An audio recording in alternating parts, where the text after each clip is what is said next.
The November 14th, 2023 regular meeting and work session of the Pinehurst Village Council. We have quite an extensive agenda tonight. I'm glad to see members of the public here as well as our staff, and we welcome you to this meeting. If you are desirous of making a comment to the Village Council members at the end of the regular meeting, there is a form on the table at the back of the room for you to sign in on. If you are here to speak for the public hearing, hearing number 1, which is on the early part of the agenda, there is also a form in the rear of the room for you to speak, to acknowledge your desire to speak.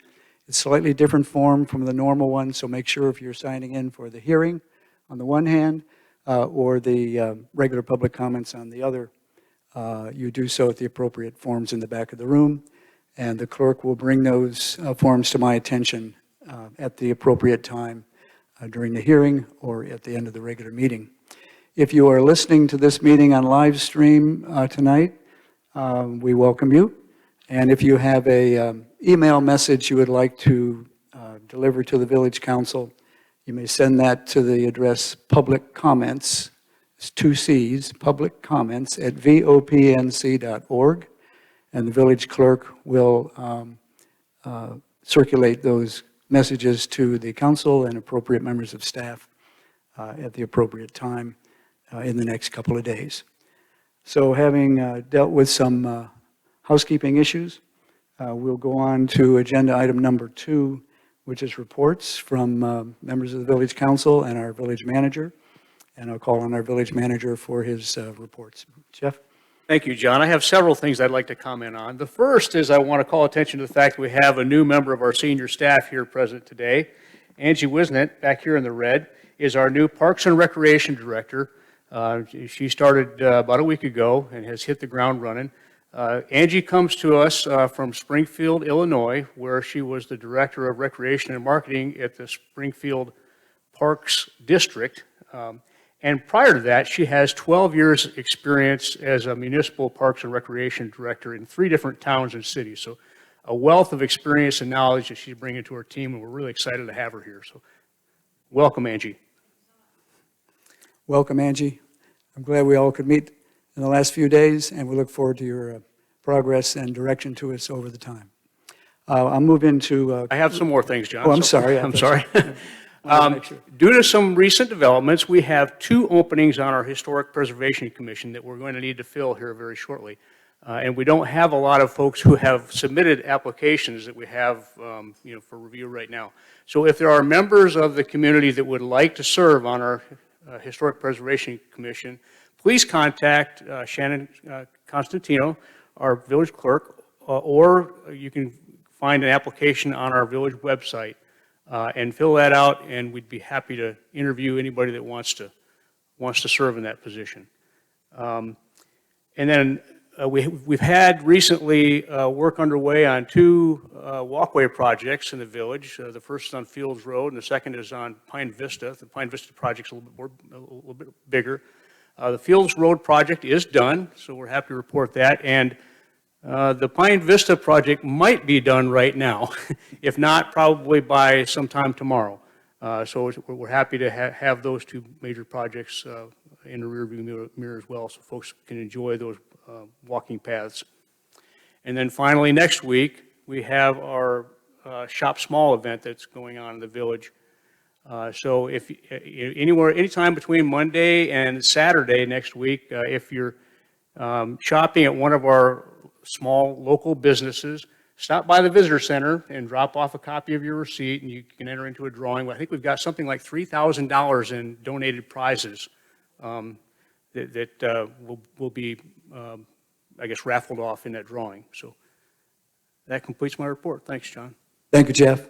I have 3 or 4 things to comment on. First of all, last week on the 7th of November, I attended the quarterly meeting of the Moore County Economic Development Partnership, formerly known as Partners in Progress.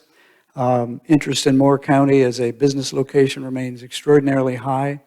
In the past 3 months, the past quarter, there were 45 new inquiries from small and middle-sized businesses seeking information from Moore County and locations here. And so interest is high, and that will continue, I'm sure, for some period of time.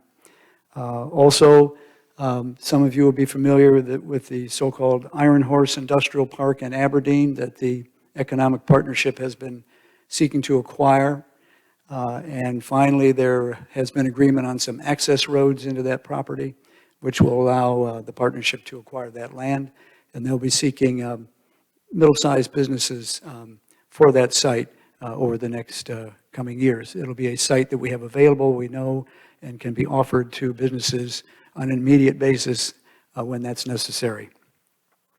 And finally, the partnership is hosting an entrepreneurial summit today at this hour, actually, at the Fair Barn, seeking to have people in our community who have been entrepreneurs and starting businesses to network with folks who would like to do that and develop other connections in the community.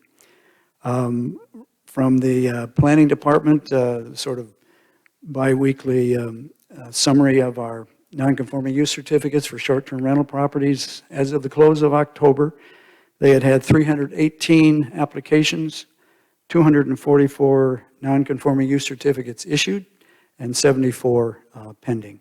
So we thank the planning department for maintaining a process in developing that program. Thank you very much, Alex.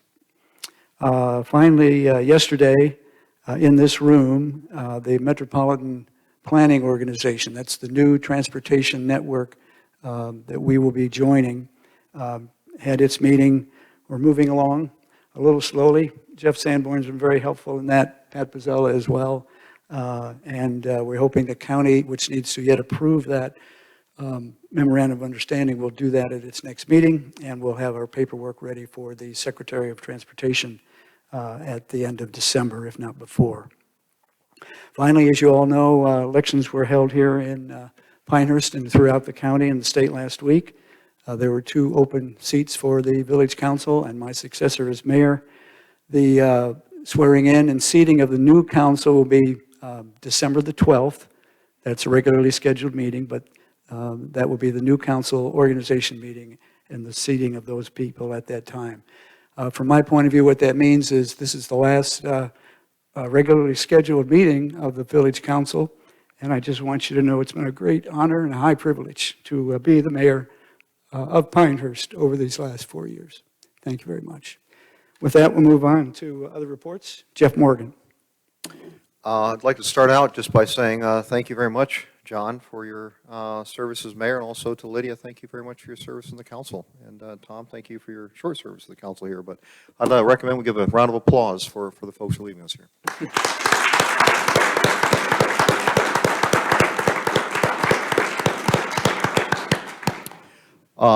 Only other announcement I have is I want to give kudos to the staff on the Veterans Day celebration items that are out, the flags. I thought the Pinehurst looked fantastic. There were a lot of celebrations that occurred throughout the county. I hope you all had a chance to attend that and to respect Veterans Day. But thank you. Tom? Get your microphone. Having me here. It's been a real honor, and I hope to continue if things go well with me. So thank you so much. Thank you, Tom. Lydia? Thank you, John. I've got several things. You guys, we've got some fun things going on in this village, so I get to tell you the fun stuff. This Saturday over here, right at the Arboretum, we're having the annual Turkey Trot. The weather is going to be gorgeous. At 8:30, there's a 1-mile fun run, so you can bring your kids to that. At 9 o'clock, there's a 5-mile run. Well, you can walk run.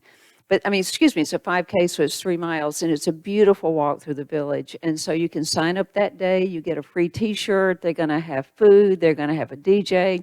So, and they're going to have a contest. So if you win the costume contest, you get a free turkey.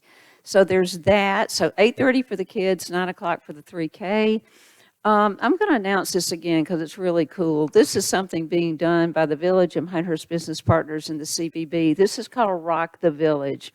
And you can sponsor a rocking chair, either a large one or a small one. You get a local artist to do any kind of art on there that features our landscaping or our golf, and then they're displayed May through August in the village. And then you can either keep your chair or it's going to be auctioned off. But these are in, we've got these applications. There's great information on both sides. They're here in Village Hall, and you can get them in the Welcome Center. But right now, they have 42 chairs, and they're looking for more. So small chair, large chair, sign up. Shop Small, thank you, Jeff. Jill asked me to bring that up. Actually, they've got $4,400 worth of good stuff.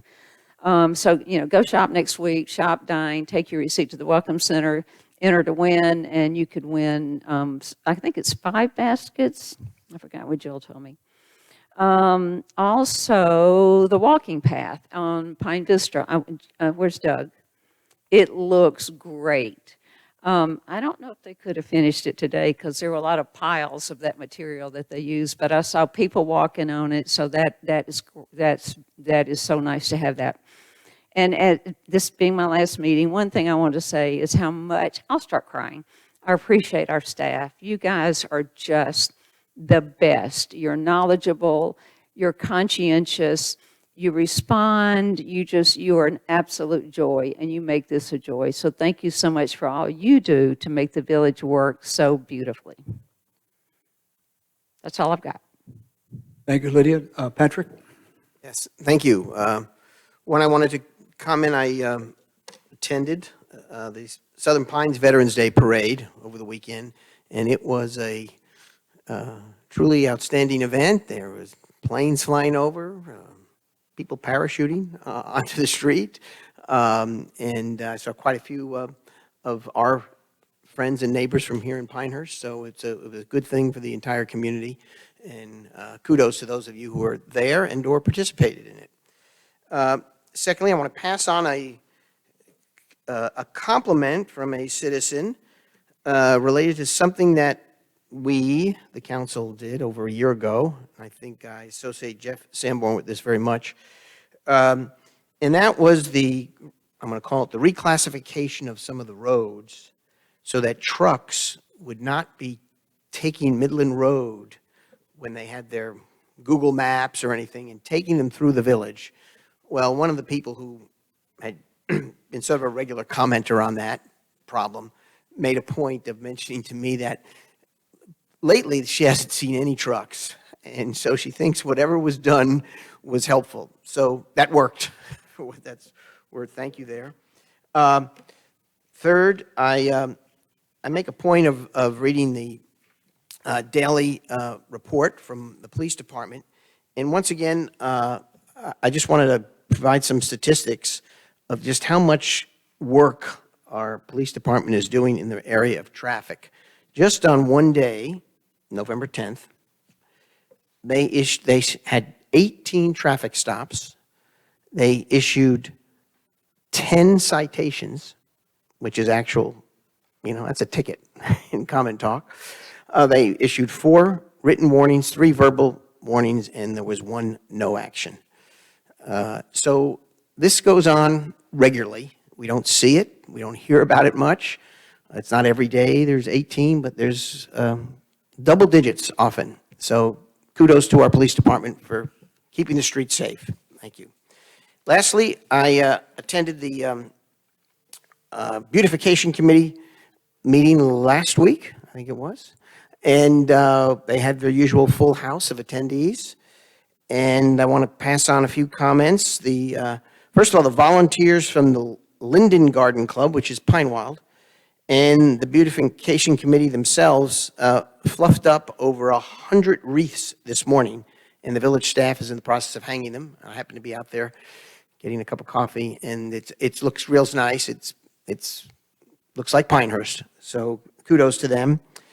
And the beautification committee brought to the attention of myself, and they're going to be bringing it to the attention of the full council, that a new law was passed that requires native plants in the Department of Transportation right-of-ways to be put there, only native plants. And they're assessing what that means for the village, because it could have a major impact on Midland Road and the traffic circle and Route 5. And because we plant some native plants, but we plant a lot of other things. Just for example, every year we plant about 13,000 annuals in the traffic circle alone. So this is a subject that we'll have to be looking into, and we can expect the beautification committee to formally send something on to the council. And lastly, I want to compliment the Jeff Batten team for getting all those new downtown trash cans in place. Thank you very much. And that's all I have. Thank you, Mayor. Thank you, Pat. Anything else, council? Okay, we'll move on to item number 3 on our agenda, which is a motion to approve the consent agenda. As I ask for that motion, are there any parts of the consent agenda items that anyone in the council wants to discuss or hold for another discussion time? Seeing none, is there a motion to approve the consent agenda? I move to approve all items listed and considered routine on the consent agenda. That's a motion by Councilmember Morgan. Is there a second? Second. Second by Councilmember Pizzella. All in favor say aye. Aye. Any opposed? Hearing none, the motion carries. Move on to item number 4, an appointment to the Historic Preservation Commission. Jeff? Thank you, John. With John Taylor's election to council, we have a need to replace him as the chairperson of the Historic Preservation Commission. And we're pleased to recommend and present Richard Vincent as our nominee to fill that position. Richard has a vast amount of experience now on our HPC, and he is endorsed by John Taylor, and also is the person that Alex and I think is best suited to fill that position from the candidates that are available, or folks that are available and currently serving on the Historic Preservation Commission. So maybe we can get Richard to come on up here. Yes, Richard, would you come forward and sit here at the front table? Alex, if you'd like to join him, thank you.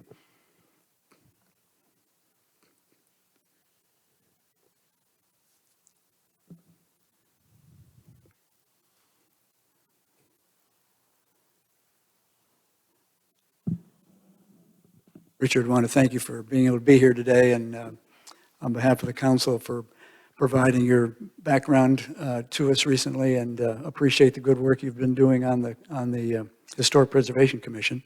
Alex, maybe you'd want to talk a little bit about the commission going forward and the challenges that you face that Richard can help to resolve for us, but among our staffing issues there too. Go ahead, please. Sure. So as Jeff stated, Richard has full support of the leadership of the HPC and staff. And Richard, after John, is our longest tenured serving HPC member. So he's been through quite a bit, during his tenure serving as an HPC member. He's also been through it on the applicant side as well, which I think is an important distinction to have between other folks who sit on just this side of the table.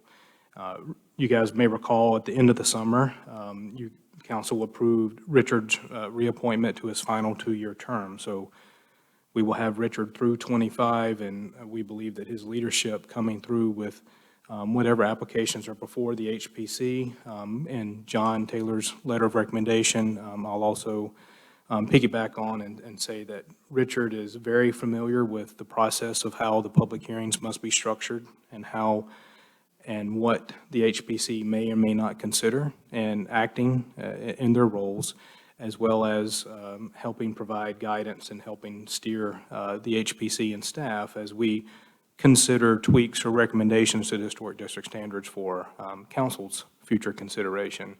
And what I've observed in the years past with Richard serving on the board is he's willing, he's routinely available to meet with staff if need be, to have faithful attendance at all the meetings, and he has a good rapport with his colleagues. Thank you, Alex. Richard, maybe a few questions from the council. However, this is also a chance, even though you're already on the commission, for you to ask us some questions as well. But is there any other comment you want to make? And then I'll go up to questions here from the council and back and forth. No, I hid in the back for a reason. I was hoping to not come up here. As Alex said, and he said it well, and I appreciate the opportunity I have it's been fun. It's been a fun 4 years. It's had ups and downs, but it's a small way that I can give back to the community. I wish we had more time to give back more, and hopefully more young people follow suit. I know it's hard for the sort of younger generation that, you know, two folks work, there's kids, there's life, but it's been fun. It's been a privilege. Hence, I pushed for the third and final 2-year stint, and it was all inspired by my own path going through HPC when we remodeled our own house. And I think for me and what I've seen, and I'm not going to put words in Alex's mouth, but you know, there's a balancing act there, because there's a lot of people who serve on the commission that are excited. Maybe some folks are retired, some folks have more time than others, but there's truly an excitement to be a commissioner, to give back, to serve that purpose, to make sure the special character of the village is adhered to. But there's also a balance between not being too, what's the right word? Not being too pessimistic, maybe not being too approachable. And I think when I was inspired to join several years ago, it was because my own personal experience, I felt like it was not a very approachable board to come forward to. And in my opinion, it should be fun. If someone is spending money, they're improving a project, they're remodeling, they're adding to the village, they're there, they want to be making it, more charming. A lot of the times, it should be a fun experience. It should be something that someone's excited to come in front of the board, and it should be something that we as commissioners are excited to hear. So, I think that would be something moving forward.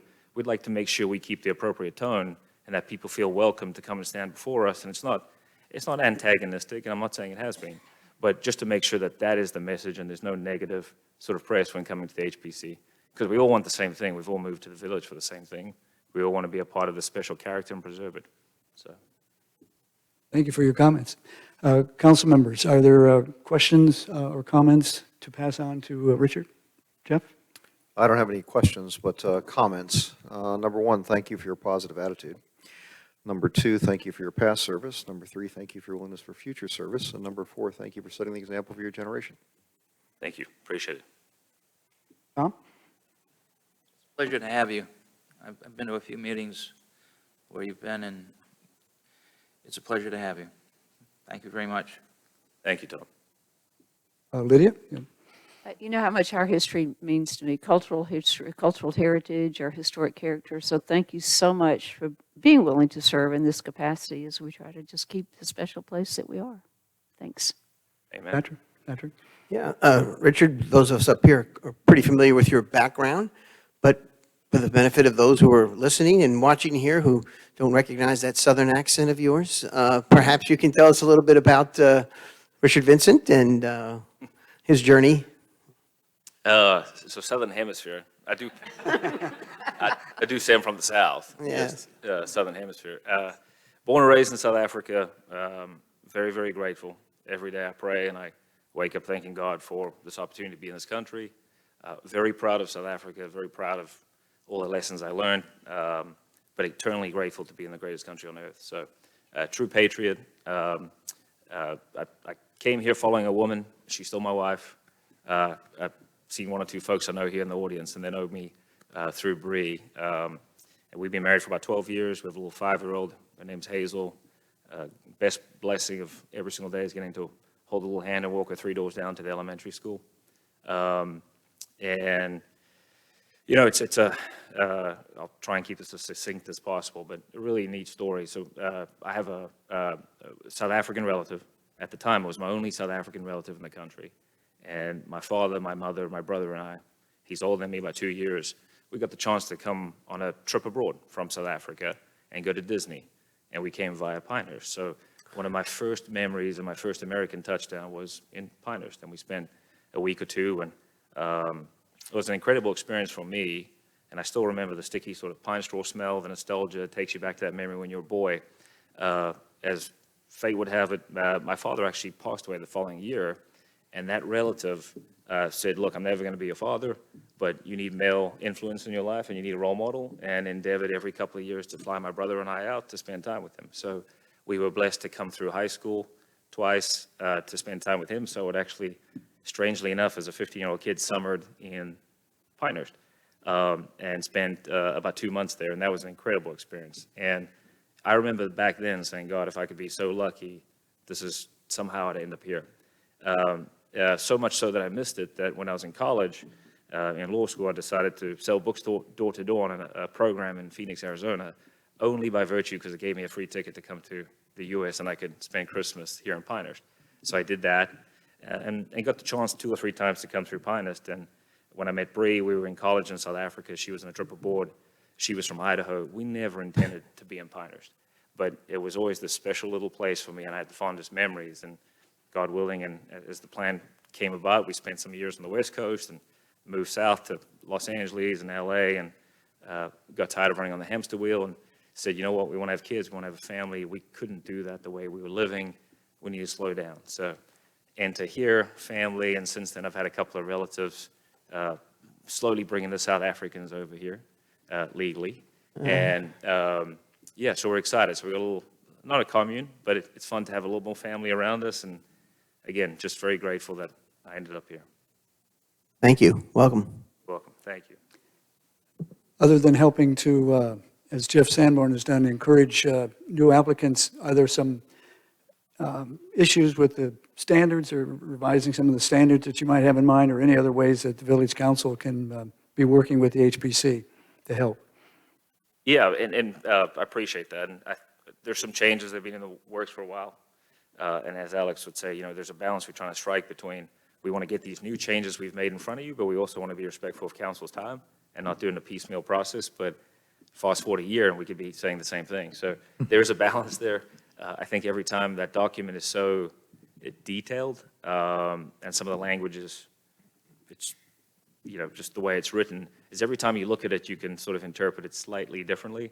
So we touch it 1 year, and it may feel good at the time, and a year and a half later, we say, why did we ever agree to that language? And, you know, we had 1 or 2 cases that maybe don't fit the mold. So probably just your patience and flexibility in that, and just know that that's the way that document is. It's not meant to be set in stone. It's meant to sort of morph and change with the times, but still stay within the lanes that we all deem appropriate.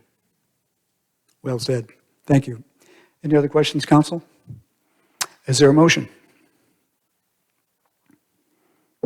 I move to approve Resolution 2348, appointing Mr. Richard Vincent as chairperson of the Historic Preservation Commission effective December 1st, 2023, with said term expiring on July 31st, 2025. That's a motion by Councilmember Bosch. Is there a second? Second. Second by Councilmember Pizzella. All in favor say aye. Aye. Aye. Any opposed? Motion carries unanimously. Richard, Alex, thank you both very much. Thank you. Thank you. Yes, sir. Okay, we'll move on into agenda item number 5, which is a motion to recess the regular meeting and go into hearing number 1. Is there a motion to go into hearing number 1, please? I move to recess the regular meeting and enter public hearing on number 1. Motion by Jeff Morgan. Is there a second? Second? Oh. Second by Tom Henney. All in favor say aye. Aye. Any opposed? Hearing none, the motion carries. We're now in a public hearing, which requires, in this case, a following of the rules for a quasi-judicial hearing. We had a similar hearing at our last meeting, actually, although these types of hearings for the Village Council are somewhat rare. So I've been working with the Director of Planning to develop a little outline of the procedures so that not only the council, but those of you here to participate in the hearing will understand those rules. So if you'll bear with me a minute, I will read some guidelines that apply to hearing number 1. We are now in public hearing number 1. The purpose of the public hearing is to consider a request for a special use permit to establish an accessory dwelling unit at the property addressed as 455 St. Andrews Drive, Pinehurst. At this time, I would like to go over important procedural notes as well as the decorum to be observed during the hearing. Special use permits are reviewed through a quasi-judicial evidentiary process. State law sets specific procedures and rules concerning how this council must take its direction, must make its decision. These rules are different from other types of land use decisions. Quasi-judicial hearings are similar to court proceedings in that competent, relevant, and substantial evidence may only go into the record in the form of sworn testimony and evidence presented during the hearing. Participation in the hearing is limited only to those who can provide competent, relative, and material factual evidence through sworn or affirmed statements. If you will be speaking, you will need to be sworn in by me, the mayor, and focus on the standards of review and the facts related to the case, not personal preference or opinion. No opinion testimony shall be allowed in making the decision unless the opinion is provided by an expert witness who is an expert in the field, such as an engineer, appraiser, surveyor, etc. Only those with legal standing, as determined by counsel, may cross-examine, contest, or otherwise dispute testimony and evidence presented. Persons with standing may include a person who has a legal interest in the property. Second, the owner of the subject property and the applicant, if different from the owner. Third, a person who will suffer special damages as a result of the decision. And fourth, an association organized to promote the interest of a particular area, so long as at least one member would have standing as an individual and the association was not formed as a response to the development at issue. The rules of cross-examination are: each witness is subject to cross-examination. Cross-examination shall be limited to questions that are competent and related materially to the standards of review, which I'll review, as identified in the Pinehurst Development Ordinance. The burden of proof rests with the applicant, and the applicant shall have the opportunity at the last rebuttal. The council's discretion is limited and must be made based on the evidence in the record in the form of sworn testimony and evidence presented during the hearing. The council's decision is constrained by the standards of review established by the PDO and based on the facts presented. The findings in this case cannot be based on conjecture or assumption. If evidence and testimony presented show that standards of review are met, the council must approve the request. In granting approval, reasonable conditions may be imposed. And the order of the hearing will be this. The staff will make a report overview of the request. The applicant will have the next time to present their case. Others who wish to present their case, if there is a group, please elect a spokesperson for that group. And cross-examination of evidence and testimony provided with the applicant owner having the final opportunity. We'll now move to council disclosure. Does any council person have any ex parte communications, any bias, any conflicts of interest with respect to this application about 455 St. Andrews? Morgan, no. Jeff Morgan, no. Tom? No. No, except I have visited the property to look at it, that's allowed, and discuss these procedures with the Director of Planning. Patrick? None. Lydia? I don't believe it's a conflict, but I talked with Alex today. I had asked the question about whether in the deed to this property, it was stated that the owner of this property was supposed to run the design by the seller, which was the resort, before making these changes. And I'd asked the question about whether that had been done. And we decided it was probably prudent for me to disclose that. Thank you. And information about that may come out in the testimony. Anyway, Correct. yeah, thank you. All right, so hearing no conflicts, we'll proceed along. I'd like to swear in anyone that will be speaking tonight, either from the applicant, staff, or others who may be here to participate in the hearing. So if all of you who know at this point you're going to be speaking, or expect perhaps to be speaking, if you'd come forward, I'll read the oath to you. Stand right there, please. Anyone else? Anyone signed up on the, Alex? Okay. Does the village clerk have any persons on the list? And I'll swear in everybody at one time. And while we're waiting for that, Alex Cameron has identified himself, obviously, to be speaking. And would you please identify yourself to the community? Thank you.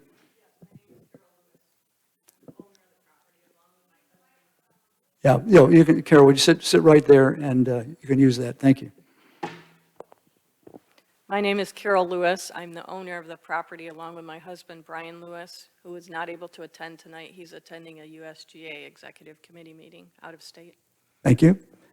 Clerk, were there any other persons signed up? None? All right. Would you raise your right hand, please? Do you solemnly swear or affirm that the testimony you're about to give is the truth, the whole truth, and nothing but the truth? I do. I so swear. Thank you very much. Carol, if you wish, you can be seated, and we'll bring you up in a little bit.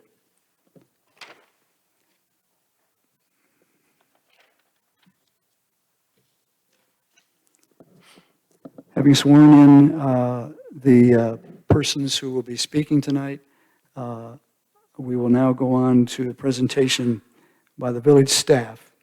Alex, I believe you're going to be presenting that? Yes. Thank you. And those of you in the audience can follow along in the monitors as you see here. Right, and I want to thank some of my fellow staff members, especially Pam Graham in the office, who did a lot of the heavy lifting to get this application at this point and working with the applicant. Mayor, you mentioned that the purpose of the public hearing here is to officially consider a request for a special use permit to establish an accessory dwelling unit, or an ADU, for the subject property addressed as 455 St. Andrews Drive.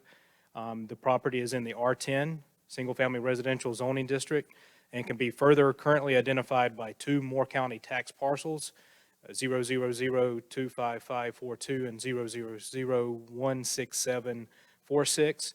The owner has purchased both the two lots and has since combined those into one large lot. A single parcel ID will be issued by the tax department, and I can attest that the public hearing was duly advertised in accordance with North Carolina general statutes and the Pinehurst Development Ordinance. So the mayor's opening remarks spoke pretty clearly to the type of decision and the distinctions between the different types of land use decisions set forth by the North Carolina general statute. This decision is a quasi-judicial decision based on subjective standards of review, which are in the adopted Pinehurst Development Ordinance, and the process is before the council to adjudicate the request before you based on evidence and sworn testimony. Special use permits are listed in the table of special uses and special requirements in table 8.51 of the PDO. And accessory dwelling units are listed as an approved use with the approval of a special use in the R10 zoning district. And section 4.5 establishes some of the process and procedural requirements for applications of special use permits in the village of Pinehurst. And in general, they are classified as uses that local jurisdiction will establish, require individual consideration based on certain items such as location, design, operation, et cetera, and therefore to allow general compatibility with the surrounding area. Two areas or zoning districts in which accessory dwelling units are permitted by right within single-family residential areas are the R210 district as well as the local historic district overlay. Village Council is the sole authority on special use permits, and again, the evidentiary hearing must be conducted before Village Council can make their decision. And in making their decision, you guys are to adopt a findings of fact based on the adopted standards of review.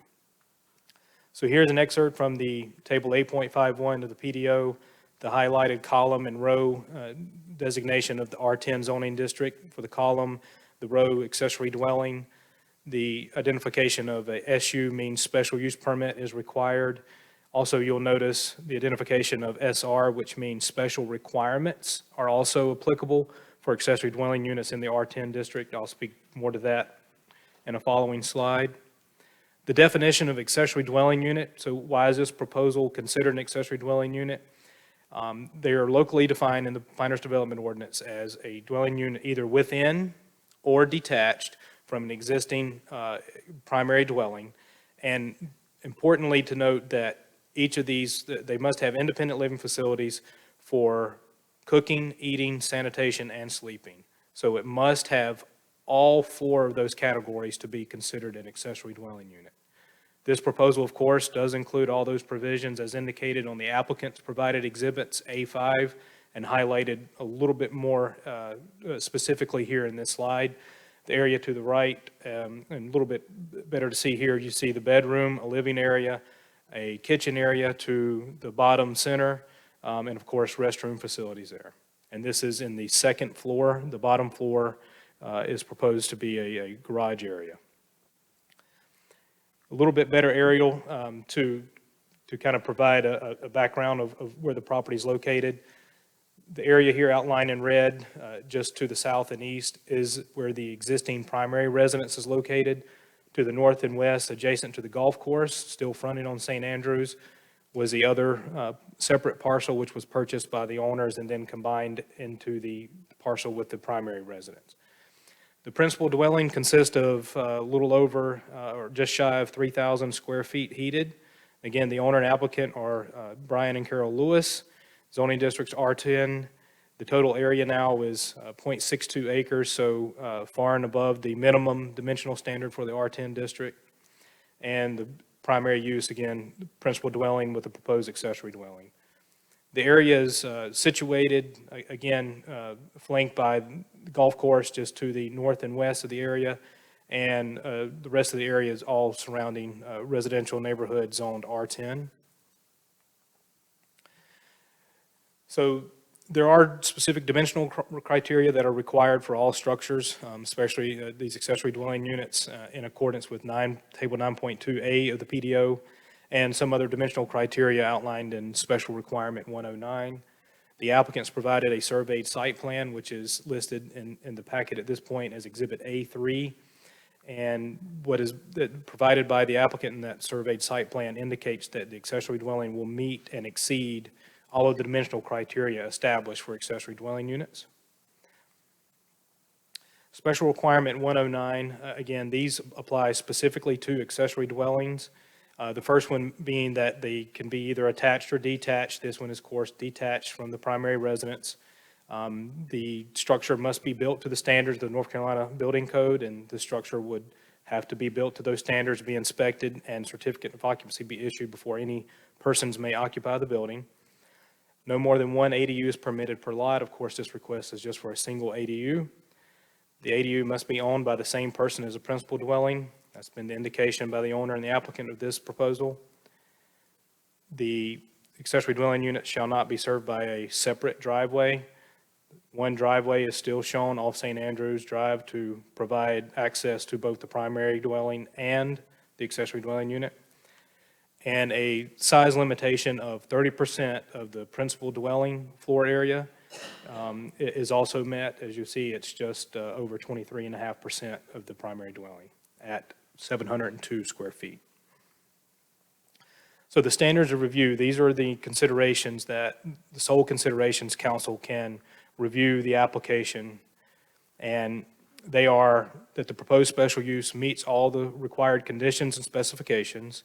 Staff can attest that the application does meet all the dimensional and objective criteria of the Pinehurst Development Ordinance, that the proposed special use is in harmony with the area or compatible with the neighborhood. The proposed special use will not materially endanger public health and safety. The proposed special use will not substantially injure the value of adjoining property, or it must be a public necessity. And finally, the proposed special use will be in general conformity with the comprehensive long-range plan. And staff has provided in the staff report and noted here that we believe that the request would be consistent with guiding principle number 3 on page 118, which does state that the village must also protect and enhance the quality of character of existing residential neighborhoods, while also seeking to provide opportunities for a variety of housing types that can appeal to a wide range of households and enable residents to live in Pinehurst throughout all stages of life. Council action, you have the following options when having an application for special use before you. You may approve the special use permit. You may approve the special use permit with conditions. These conditions must be based on how the application meets the standards of review or maybe other requirements of the Pinehurst Development Ordinance. And conditions, examples of such conditions could be limited to the location and size of the structures, additional landscaping, hours of operation for businesses, et cetera. Another option would be to deny a special use permit. Finally, if the council were to deem that additional information or evidence is needed in order to come to a decision point, the council may decide to continue the public hearing while also having the opportunity to subpoena other witnesses if need be. In making any of these decisions, aside from continuing the hearing, council must adopt findings of fact based on the evidence and testimony that's been provided. Another important note to make is that per the Pinehurst Development Ordinance, council must take action within 60 days of the meeting date, so 60 days from today. So to conclude the staff's presentation on the application, again, we'll attest that the application meets the applicable standards of the PDO, the objective dimensional criteria. Staff does not officially formulate a recommendation on special use request, as the decision before Village Council must be based solely on the testimony and the evidence given during the hearing, which has not yet been concluded. However, staff would like to suggest if council were to consider approval of the special use permit, that they would also consider placing a condition to help safeguard against an important dimensional criteria requirement of the WS2 Watershed Protection District, which limits impervious surface in the WS2 district to 12%. The reason why this is applicable in this case is with the recombination of the existing adjacent lot and now moving from what is defined as the true single-family dwelling to having an accessory dwelling unit. The limitation is 12% or 1 unit per acre. Now, the applicant has met this criteria. Their proposal is at 10.5%. Staff does believe that this could help administer long-term compliance with this, with the regulation to keep them within 12%, which would be approximately 7,391 additional square feet of impervious left on the property. And so at this time, I would like to formally request that the information that has been forwarded to Village Council with the posting of the agenda last week, including the staff report with attachments and exhibits, this presentation and the applicant's provided material be formally entered into the record. Does council agree that this information should be entered on the record? Concur. Any objection? Hearing none, you may do so. Any further comments from staff at this point? All right. We'll turn then to the presentation by the applicant. Carol Lewis, would you and anyone that is here with you, please come forward and make your statement about the property and what you're trying to achieve, and go forward, please. Thank you. And does that draw that microphone reasonably close, and it'll pick you up just fine. Thank you. Thank you for this opportunity to present to you all tonight. We have never really considered the fact that we downsized to a house that was too small for our family. So now we have realized that we purchased our home in 2017. We love the house. We have fantastic neighbors. We love the convenience to the club and the village. And all of a sudden, our house is too small. Since we bought the house, all 3 of our sons have gotten married, and our family of 5 is now a family of 8. And hopefully some grandchildren maybe will join the family. The other thing that we didn't anticipate was the election to the executive committee of my husband to the USGA.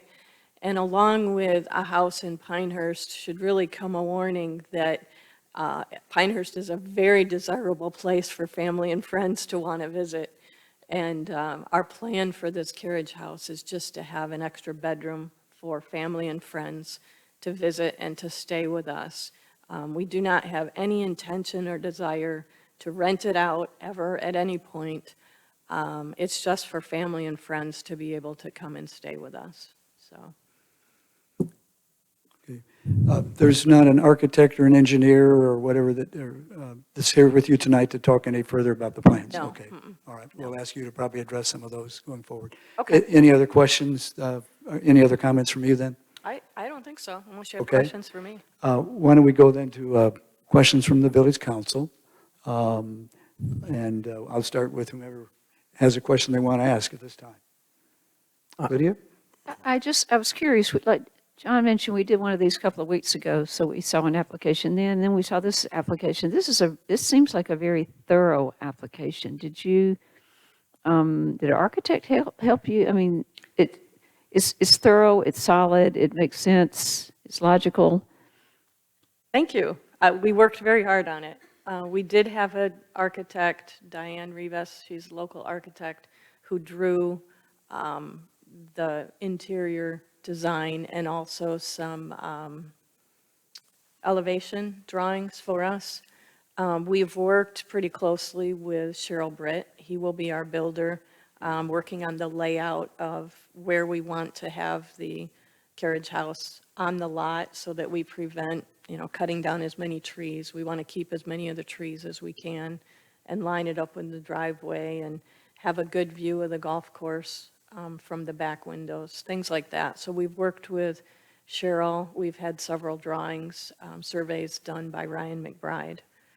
So Yeah, well, the design itself it's nice. It's just, I'm looking Exhibit A-2.1, and it looks like it looks like a professional did this application, and it's done very well. Oh, thank you.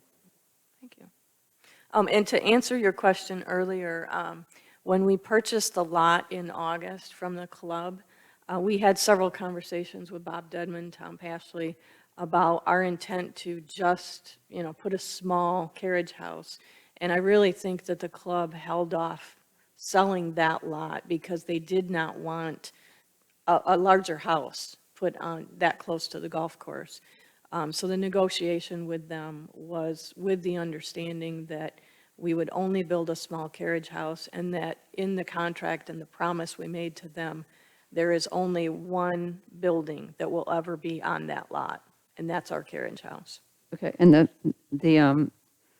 in the deed, it says it be submitted to the grantor, which is the result, for review and input as to the appearance of the exterior of the carriage house. Right. Have they seen this? Yes. Okay. Yeah, so my husband did email the drawings as well as the site plan where it will be located to Tom Pashley and the club. Anything else at the moment, Lydia? Nothing, thank you. Other questions from council? Yeah, I have one. Carol, precisely which hole on which course are you overlooking? So if you're familiar with course 3, 3. it's the par 3 that goes up the hill to St. Andrews Drive. Okay, hole number 12. And then, or is it 13? 12, okay. The numbers changed, so. Okay. And then you cross the road to tee off on 13. I got Yes. it. Yeah. Okay. And it's course 3, yeah. Okay, thank you. Questions from council? Jeff? I'm assuming that the agreement with the club on there, only one building, that goes into perpetuity. So if you were to sell your property, then the next person who purchased it has to abide by that also? I assume so because that was attached to the deed for the property. Okay. Have you talked to any of your neighbors about this? Yes, I've talked to most of the neighbors, and I've texted the one that lives in New Jersey, and all our neighbors are very supportive and happy for us and thankful to be improving the look of what was basically an abandoned lot. Yeah, So no pushback at this point No in time from pushback, anybody no. in the neighborhood? correct. Thank you. Jeff Morgan, on that point, I'm going to ask a question from Alex. Would you just, for the record, state what kind of hearings or not are required, or contact with the neighbors are required for this? Sure, so maybe glossed over a little bit with my initial slide of my presentation, but some of the requirements of the notice of the public hearing is that a sign be prominently posted on the property, and all adjacent property owners be mailed notice of the public hearing with information on how to obtain additional information on the request. And the meeting date, time, and with whom is also included in that notice. Thank you, Alex. Other questions from council? Well, I noticed that no one else stood up when we were swearing in, so my assumption is that there are no neighbors that wish to speak at this point in time. Is that a fair assumption from the crowd? I was going to ask in a minute if there are any individuals who are here who didn't sign up yet to speak but wish to do so. I'll call on you for that opportunity a little bit later. I have a couple of questions, but Tom, did you have anything you wanted to direct here? Not at this time, John. Okay. Ms. Lewis, one of the criteria we have to review, as Alex read, is the proposed special use is in harmony with the area and compatible within the neighborhood, picking up on Mr. Morgan's question. I couldn't figure out from the drawings, and I've had them put up on the screen here now, which direction and which facings are going to be golf course, side road, St. Andrews Road, and your property. In other words, sort of taking a north, south, east, west commentary on that. What are we looking at in, let's take the upper left-hand picture Right. drawing right there. What direction would that be, if you can recall? So I'm a little fuzzy on directions in Pinehurst because the roads are windy, but I believe that would be north. Well, I didn't, by that I West. meant just, you don't have to know what's north, south, east, west, especially just I'm interested in which four directions these would face. The street, the golf course, your house. Right, okay. The one with the deck on the back, right in the upper left-hand corner, will face the golf course. And this is going to be brick, is that correct? Yes, yes, Okay. red brick, this, Okay.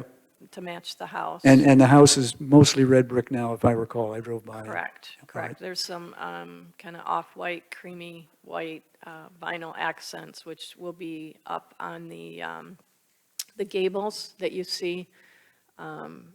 Those will be vinyl siding, and then the others will be brick. Yeah, Okay. So that upper left is what's looking at the golf course. correct. Okay. Correct. And the one with the double garage doors will be toward the side of the house. And the one with the stairs in the bottom left corner, that will be facing sort of the back of our house. And then the one in the bottom right will be facing St. Andrews Drive. Okay, so the bottom right would be St. Andrews Drive, right? Correct. Does that mean that the garage is perpendicular and therefore facing the side of your house, or are the garages facing the street on a kitty corner? You're on a curve, if I recall. Right. It will be perpendicular, I guess you call it, Okay. but at a kind of an angle. Okay. Because the driveway curves Yeah, as well. yes. Right, So the garages are not facing the street directly. correct. And my concern is only the look of the neighborhood and keeping in harmony with the surrounding Correct. properties here. Correct. And that's why we also moved the staircase away on the bottom left corner. The staircase will not be on the roadside as well. The staircase will be closer to our house. Okay, Yeah, we didn't want that visible from the road either. okay, all right. The question came up, I think Lydia asked it, but it was implied in other comments about the resort's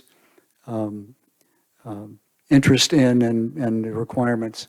Alex, do we have a statement from the resort further on this to read, or what, can we get something into the record on that? So I do want to make two points to that. The first being, I think it's important if the council were to make it clear on the record whether or not they believe it's relevant in them making their findings on the request. But second of all, I have communicated with a representative from the resort, and they have indicated the same as Ms. Lewis, that they have seen the drawings and I hesitate to say supportive of the project, but have no issues with it. But now granted, I would recommend that be likely considered hearsay evidence, even though I can validate I've had that communication. For that to be submitted officially into the record, then that would be subject to cross-examination or to be excluded. in making the decision. So I don't know, it won't hold, without having a provided statement in person, it should not be used to be, for the council to make their decision. Alex, can I ask a question for clarification? Is there anything in our PDO with regard to the requirements for this type of a development that that deed restriction and compliance with that deed restriction would violate? Not that I'm aware of, that would be a subject for those two parties. who The civil entered- matter. Correct. Okay. But Jeff, I mean, I think you might be saying saying the same thing I am. It's not relevant to our findings of fact. Is that, okay. Okay. We will not seek any further clarification on that. Thank you.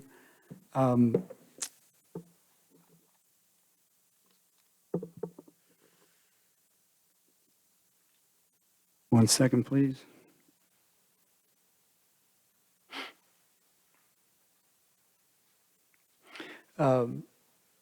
These drawings don't show it. Another sketch does. It has to do with the driveway. There's an existing driveway, obviously, for your home. And there's a connection over towards, obviously, the new building, because it'll be a driveway going into the garages. So that's a new construction, but we consider that, Alex, to be the same, attached to the same driveway, so it's not violating the connection from a different direction. There's no new connection proposed. Say again? There is no new connection proposed. Okay. I think I have one other point. When we issue our decision, it'll be addressed to your husband and you, but the address is in Grand Haven, Michigan. And South Haven, Michigan, yes. South Haven, yeah. Yep. All right. Are you residing there and here, or is this just? Yes, we bought our house here as a secondary residence. My husband's parents were elderly, have since passed away, and I also have a brother that I'm the legal guardian see. of. So we have some family responsibilities in Michigan. I would love to be a full-time resident of Pinehurst someday, but for now, we still have family obligations. Our primary residence is actually Michigan. Okay, so that's And we're the here for the address of winter. record. I see. Yes, Fine. yes. I think that that covers the principal questions that I had related to this one standard. I'll come back again to the council, see if any other questions came up. All right. I do have one question. Tom, please. According to this diagram that we're looking at here, the garage is facing the street, is that correct? No, it's kind of at an angle. That's what I was trying to figure out, north, south, east, and west. The driveway that you see going off the curve, we curved it to avoid some trees, and then it will enter the garage doors, and that what comes off across the top is a potential turnaround, so that when we back cars out of that garage, we can turn around and then enter the main driveway going forward. I'm not sure that we're going to actually do that turnaround. We kind of have to play around with, when the foundation is there, can we actually get a car in and out without that turnaround? Did that answer your question? Okay, yes, it Okay. does, thanks. Okay. Any additional information that you'd like to supply, Ms. Lewis, for the record? I'm fine, thank you. Okay. Are there any persons present who wish to, who have standing, who wish to comment, cross-examine any of the questioning we've had so far? Seeing none, that's the last time I'm sorry, is there a person in the back? Would you come forward, and as you come into this microphone here behind Ms. Lewis, would you state your name and address for the clerk?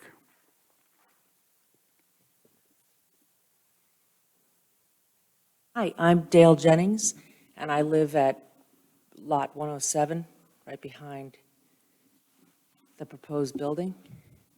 Right there. Thank My you. question is, now that I'm seeing the drawings of the garage doors. We need to have her sworn in, Excuse me? swearing in. Does she have to be sworn in? So before she can speak, and she has standing clearly because she's a neighbor, but she should be sworn in. I'm sorry, I didn't hear your comment there, Jeff. Thank you. Yes.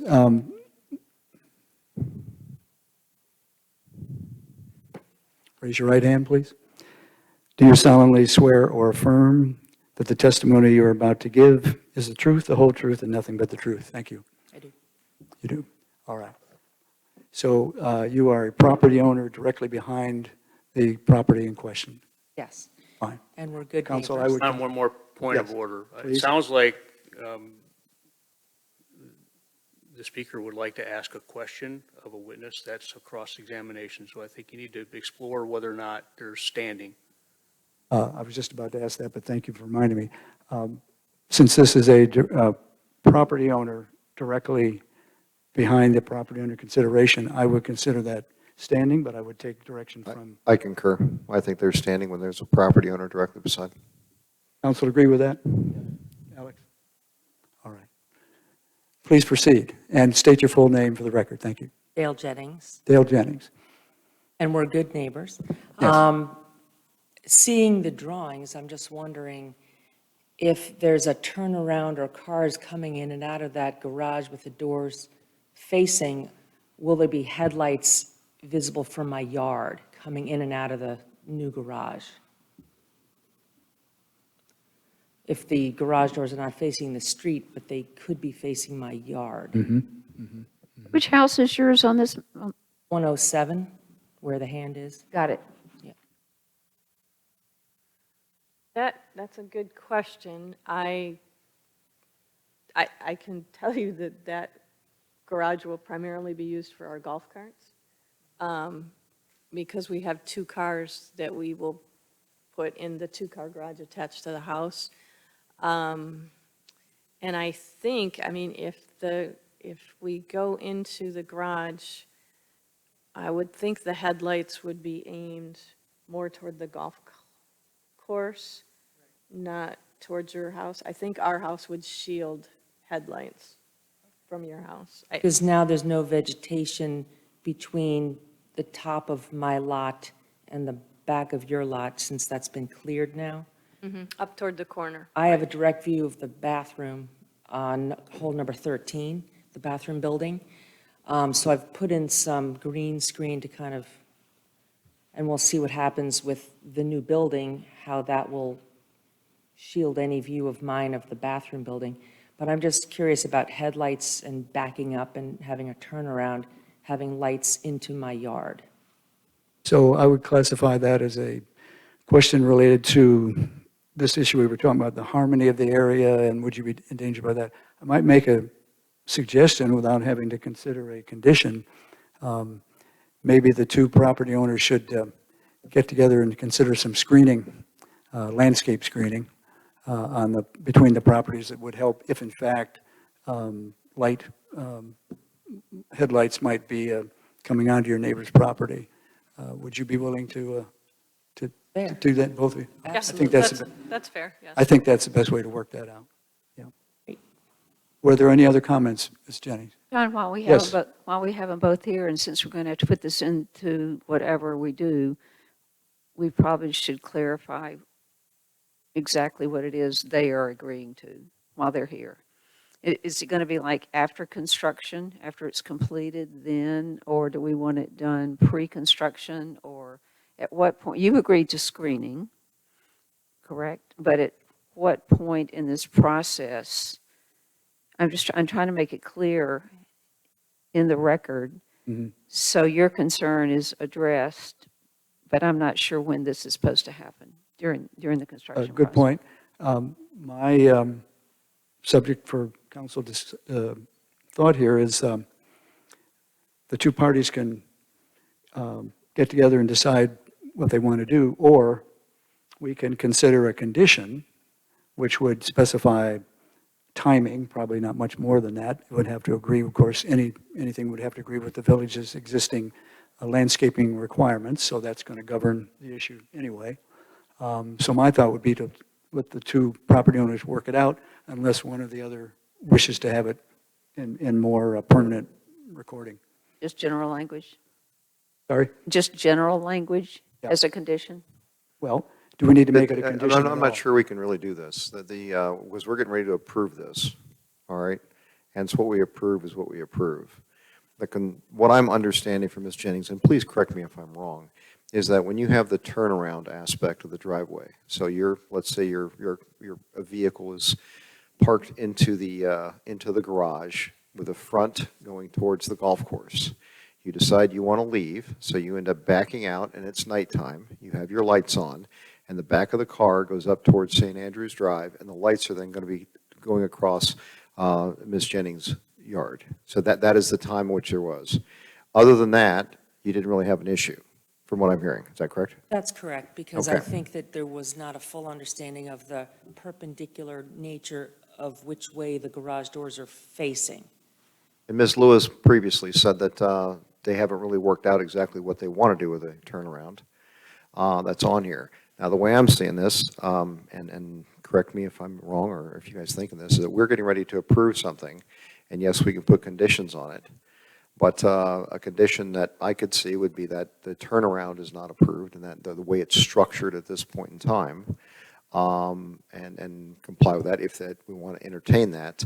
But if this is going to change, then does that need to come back to us again and say, okay, and once it's changed, now we approve or disapprove at that point in time? And that's a question I give to you, Alex. And that was a concern I was beginning to raise. If this were to be considered as a condition of approval, the administration of said condition, without knowing what the verbiage would be, there's a lot of variables that seem to still be at play here. And it sounds like if council's agreeable to it, that you have two amenable neighbors who seem like they are willing to come to a solution on their own outside of the consideration of village council. Okay. So in your advice to this, your subject matter expertise, what would be an appropriate condition to allow this to occur where the two neighbors are able to work this out in an amicable manner? I think the record will show at this point, which will be the video recording, that this topic was brought up for consideration and council discussing an open forum in the public hearing decided that it's just best for the two private property owners to work out. Nothing more needs to be stated. Okay.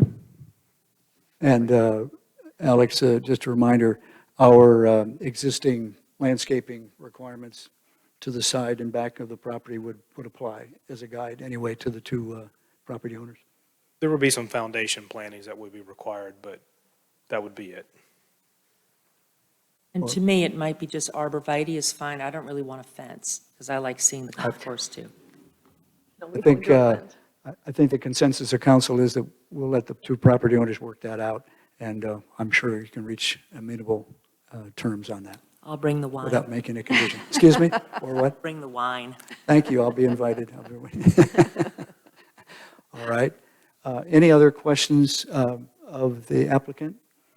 Or any other comments from persons here tonight? Seeing none, I'm going to leave the hearing open as we proceed to deliberate, rather than close and deliberate. Is there any other information you want to provide to council or to the person who just spoke? I'm good, thank you. All right. Thank you very much, Carol. Well, council, I think we've heard the information, been guided, I think, by the rules of quasi-judicial hearings. And the next item of business on this would be completing the motion provided by staff so that we can conclude this hearing and take a vote. Alex, can you, would you like to lead us through the motions? I'm talking about motions on question number 8. Ron, could I make And- make a suggestion or maybe recommendation? Please. Okay, the standards of review we have to list here. Mm-hmm. In their application, they did a very good job, I'd say an excellent job, Mhm. of writing the explanations that are required right here.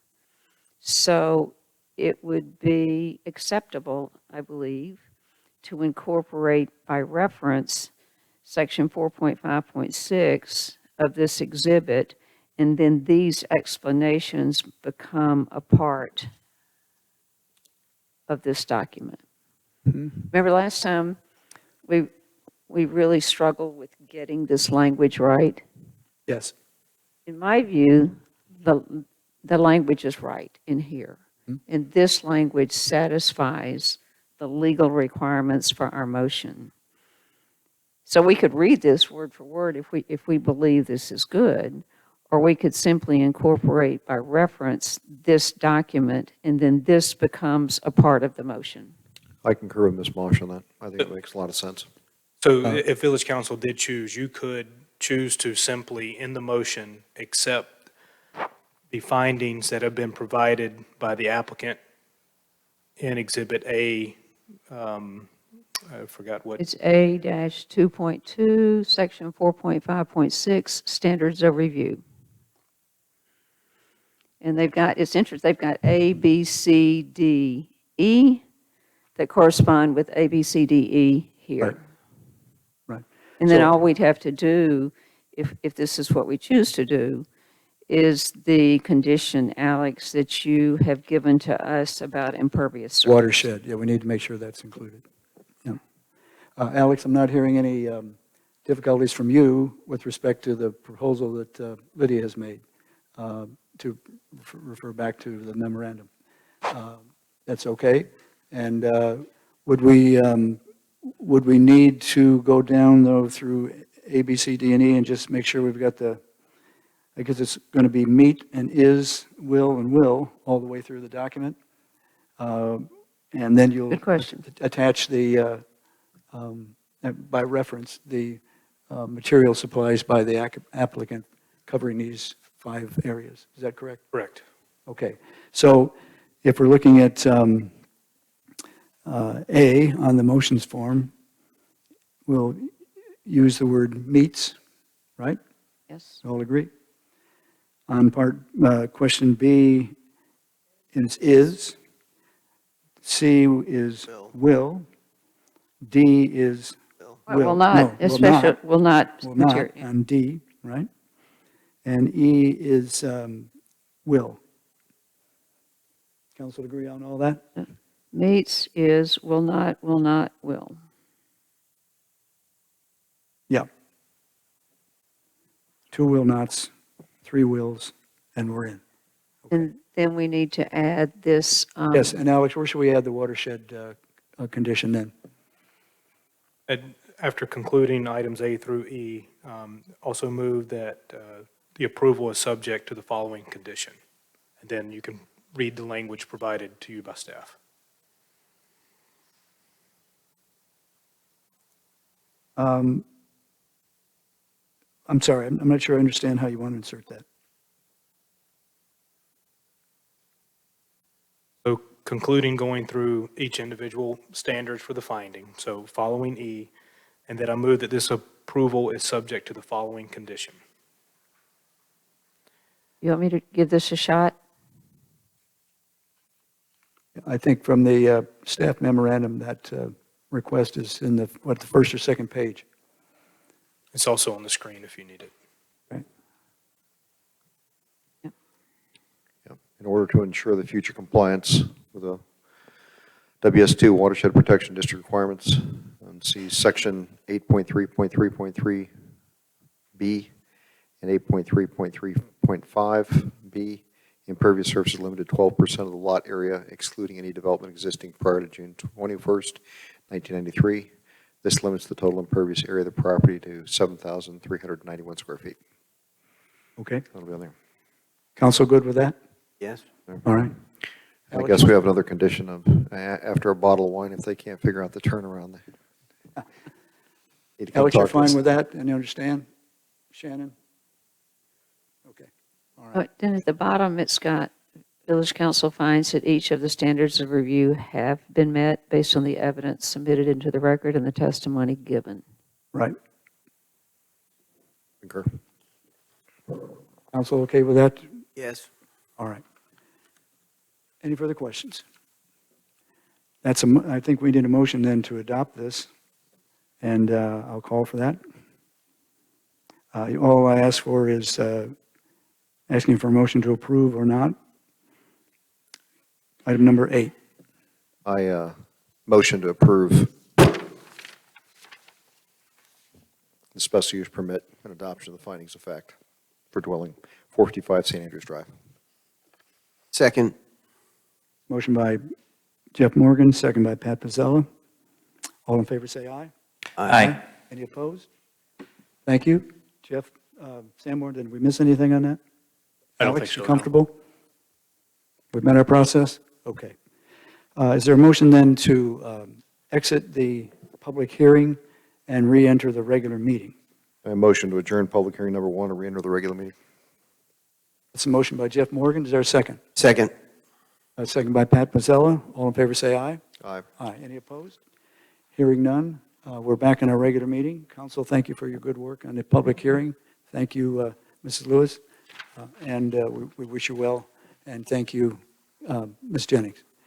I'd like to move on and take on a couple other issues here, or is the council desirous of a short 5-minute break? Move ahead? All right. Let's go to the next item on our agenda, which would be number 9, and that's a stormwater management master plan. And after that, we'll take a short break. All right. I see Mike's moving up here to the table. Mike Hanson, maybe, Mark, are you participating on this as well? He's here if we need him. Just for support? He's Okay, here for so- support if we need him. And that's Mike Hanson from McGill. Yep. Yeah, good to see you, Mike, again. Thank you. Mike, go right ahead. Go ahead. So I'll keep this brief, and we can have as much discussion as you all would like. Oh, good. But, as I'm sure you And are the well discussion, aware, we'll keep going for a while. as I'm sure you are well aware, we've been working on a stormwater management and master plan with McGill Associates, a consultant the village hired. This has been an ongoing process for quite some time now. I think we might even be going on 2 years of working on this thing. There has been a lot of information that's gone into this. We've had a public input meeting. We had a portal set up on the Engage Pinehurst website. We've had a tremendous amount of staff approval. I had a presentation to the NAC at one point where they provided input. We've had at least 2, possibly 3 presentations to Village Council. The most recent presentation to Council, if you remember, was back on September 26th, where McGill was here and they provided their final recommendations from the plan. We had some pretty good discussion that night. I know Council had some questions, had some comments, had a few concerns. Those have all been discussed with McGill and incorporated into the plan. And I'm here to say tonight that it's my opinion that McGill has completed what we have asked them to do on the project. They have provided us with a final draft with their final recommendations. I provided you with a copy of the executive summary, which was pretty comprehensive and summarized their recommendations as part of your packet. So we are hopefully near the end of this, and I'm here tonight just to ask you to consider an adoption of the plan. Like with other plans, adoption doesn't make any immediate changes to our rules or regulations. It just simply gives staff some guidance to use the report to move forward as to how we're going to manage stormwater in the future. It also will not approve any financial contributions to any projects or anything like that. Those will be discussed in the upcoming budget meetings as well. So just looking for some feedback. If you'd like to adopt the plan, it gives us the guidance we need to move forward, and we would bring any changes that are recommended in the plan to our engineering standards manual, our policy and procedures document, the PDO, anything like that, back to council to review and approve at a later date. Thank you, Mike. From my point of view, it's nice to see this come to a conclusion, meaning that it's worked itself along in a very, very good way, and we appreciate McGill's input as always. A couple of questions from me, and it just has to do with your key points. One of them has already drawn the attention of a resident today. Point number 3 on the let me get that out here. Your recommendation number 3 on the square footage and 25-year issue, rather. How did you come to that, conclusion, and when can we move that? We'll have to consider all these in the new council. But that seems to be a particularly important point, moving to the 25-year threshold. So I think the question, so right now we have a 10-year storm Right. requirement. We had talked at one point about moving to a 25-year storm requirement, but if you recall, the recommendation from McGill backed off of that a little bit and actually had a 2-year volume requirement. And I may need Michael to come up and discuss that a little bit more if you need, Thank you. some info on that. Michael, you want to come up and talk with that? But it's something that, well, let me let him talk about that first. Okay. This is Michael Hansen with McGill Associates. Thank you. So our recommendation for the volume requirement was to more directly address what we believed the real concern was related to water running off of developed lots onto adjacent already developed lots, either from infill with new development in an existing community or from redevelopment with a higher density and higher impervious area on the lot than what was previously there. By capturing the runoff from the 2-year storm, you're more directly addressing the issues of adjacency runoff and controlling that to a condition that would be represented based on what was there before and what the residents are used to. By going to a 25-year standard, it doesn't necessarily address that issue. It does require you to control a larger volume overall on the storm, but as a side effect, you could potentially design a scenario where you would control that larger volume, but then be allowed to release a greater discharge at a lower volume storm, at which point it might exacerbate or at least not address the issue that seemed to be most at hand when we were talking with staff about what issues had been raised and what were the issues behind the issues. What were the directives that were coming forward and the concerns that were coming forward from individual citizens that were representing those concerns. Thank you. We've all learned a lot about water here over the last few years, and it's good to see this whole recommendation come around, because I was always interested, going back many years. It always seemed that in our community surveys, stormwater management was at the top of the concerns of individuals for all these different reasons, as you've cited in the report. So this is a nice piece of work to see the village progress on. I think the other question I had was number 6. What was, that's again kind of water related. Consider establishing a threshold of 2,000 SF Square feet. Added to the building BUA for residential stormwater controls. And you comment there is about the uncontrolled runoff from highly impervious to redevelopment. Tell us a bit about that. Certainly. So early on in our draft, our initial drafts, we had come forward with that as a direct recommendation based on further coordination with staff and some feedback that we got from initial discussions with the board. We decided to move forward with moving that from a direct recommendation to a consideration for future implementation.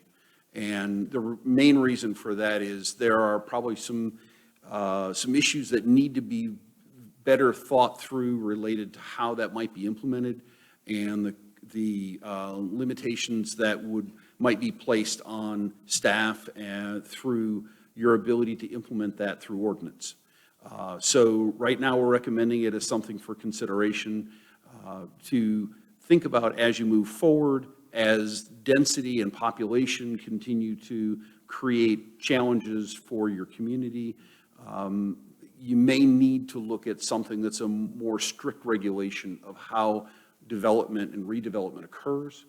As of right now, it doesn't seem to be as pointed a point that needs to actually require the level of effort that would be required to try and figure out how to implement that in an ordinance in an effective way. So I think that's the best reason for why we shifted it to a future consideration. Okay. Ultimately, the consideration would be trying to move the development of a lot or redevelopment of a lot to a point of having those developers and potentially the owner come in and have some consultation with the city, the village engineer, and coordinate on how water is shed from the lot and how water is discharged and controlled. Right now, there are no requirements on individual lot development and how water is shed from those lots. This would give an opportunity for that to occur and for the village to have some further guidance in trying to direct that and contain issues that might arise from shedding water off to an adjacent neighbor that didn't have water coming in their way in the original lot development. Questions, other questions from council for Mike and Mike? Any? Lydia? Not so much questions, but this shows that we have taken the stormwater management issue seriously. You know, I went through this and went, man, this is a lot of work. But it shows we're taking it seriously, and it's a roadmap for how to deal with it. So I think that's good for the community. Yeah. Pat, did you have a question? No, I'm I think, impressed with the work product. Obviously, these are all things to consider or recommendations going forward, so the new council will be looking at that and trying to set some priorities as to where to keep moving and what are the key issues to deal with first. So it'll be a great guide, and I wish all of us the best in controlling our stormwater runoff over time. This is a motion then to be made to approve this plan. There's not obligating the village to do anything, but we all hope we'll be doing many good things under this recommendation, which I very much appreciate McGill's assistance in doing. So I move to adopt the 2023 Village of Pinehurst Stormwater Management and Master Plan with the effective date of November 14, 2023. Second. That's a motion by Pat Pizzella, second by Jeff Morgan. All in favor say aye. Aye. Any opposed? Hearing none, the motion carries unanimously. Thank you all very much. Thank you. Thank you for the opportunity. Always. Thank you. Keep going, council, or take a few minutes off? Minutes? No? Keep going? Take 5? All right. We'll come back at 6:10 and complete the agenda then.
The November 14th, 2023 meeting of the Pinehurst Village Council. We are on item number 10 in our in our agenda items for the night. Jeff, do you want to introduce that or go straight to? Yeah, sure I can. You all know that over the last several months, our staffs have been fielding a lot of interest by broadband providers to do broadband installation and extension across the village. And we've had a series of conversations with you all about what I would characterize as the fact that our permitting and inspections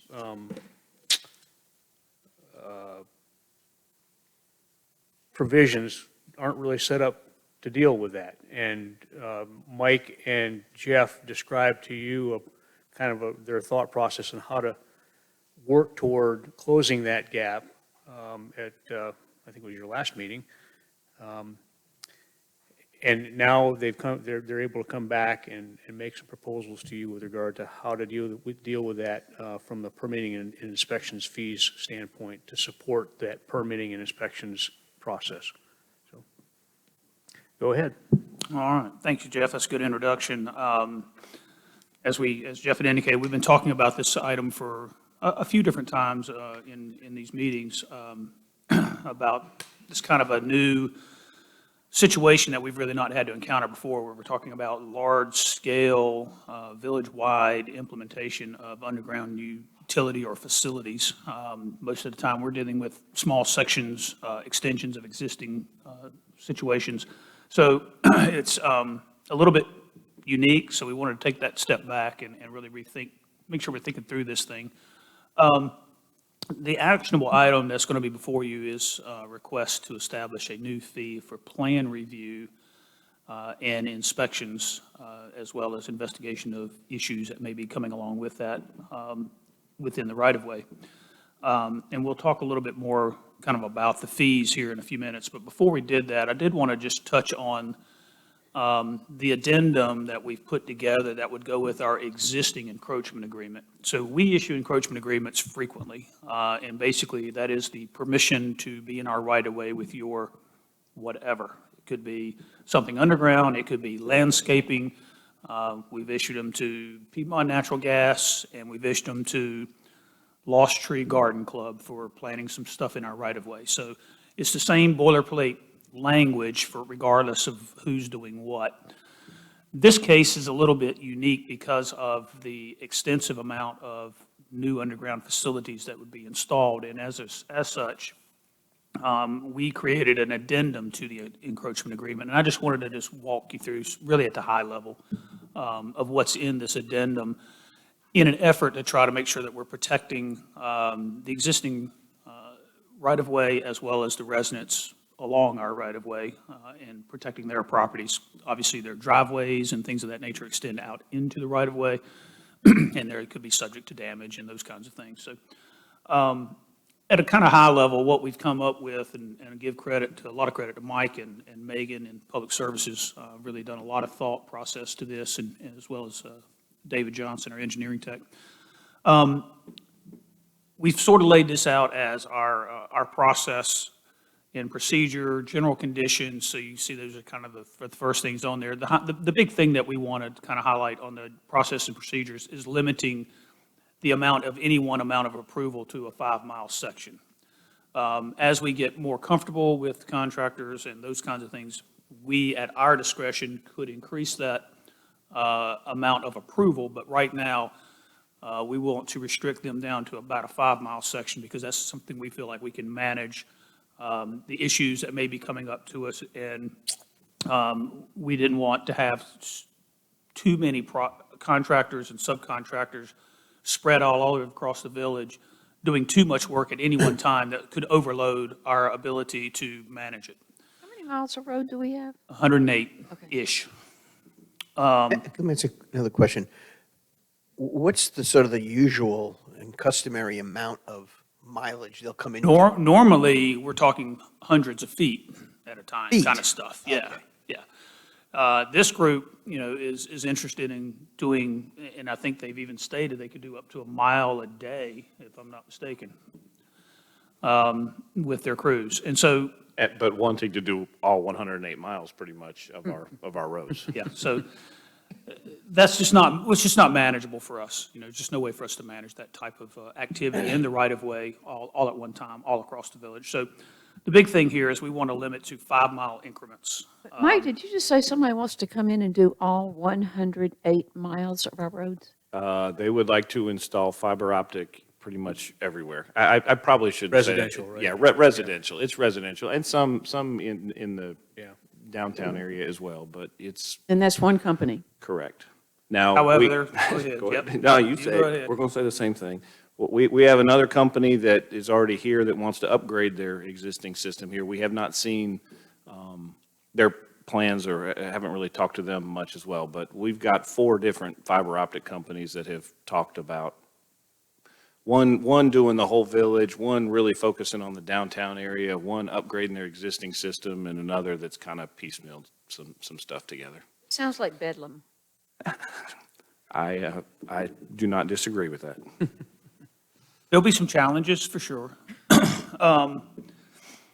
And some of the plans for some of the future companies could augment based on what happens with a previous company that may have already gone into an area. And so, you know, a company that may had planned to go in that area may decide, it's not worth us investing that amount and competing head to head. You know, I don't know that. This is all new territory for us, and it's new territory for basically everybody in North Carolina that is with the municipality. One question for you, Jeff, just on there. I saw somebody putting in some fiber optic wire on 211, and I actually pulled over and started asking questions and how they're doing it. But I was kind of impressed because he had a machine that was kind of digging a little bit of a ditch. And, you know, my impression when we first talked about this is that you're going to have to dig a ditch that's, if you're putting in 5 miles of wire, you're digging a ditch that's 5 miles long. The way they were doing it, they put a hole in there, they ran this thing under the ground, had something about 100 yards over, they popped it up, and they're just doing the same thing. So basically, they're tunneling about every 100 yards or so. Is that the process we're looking at across the village?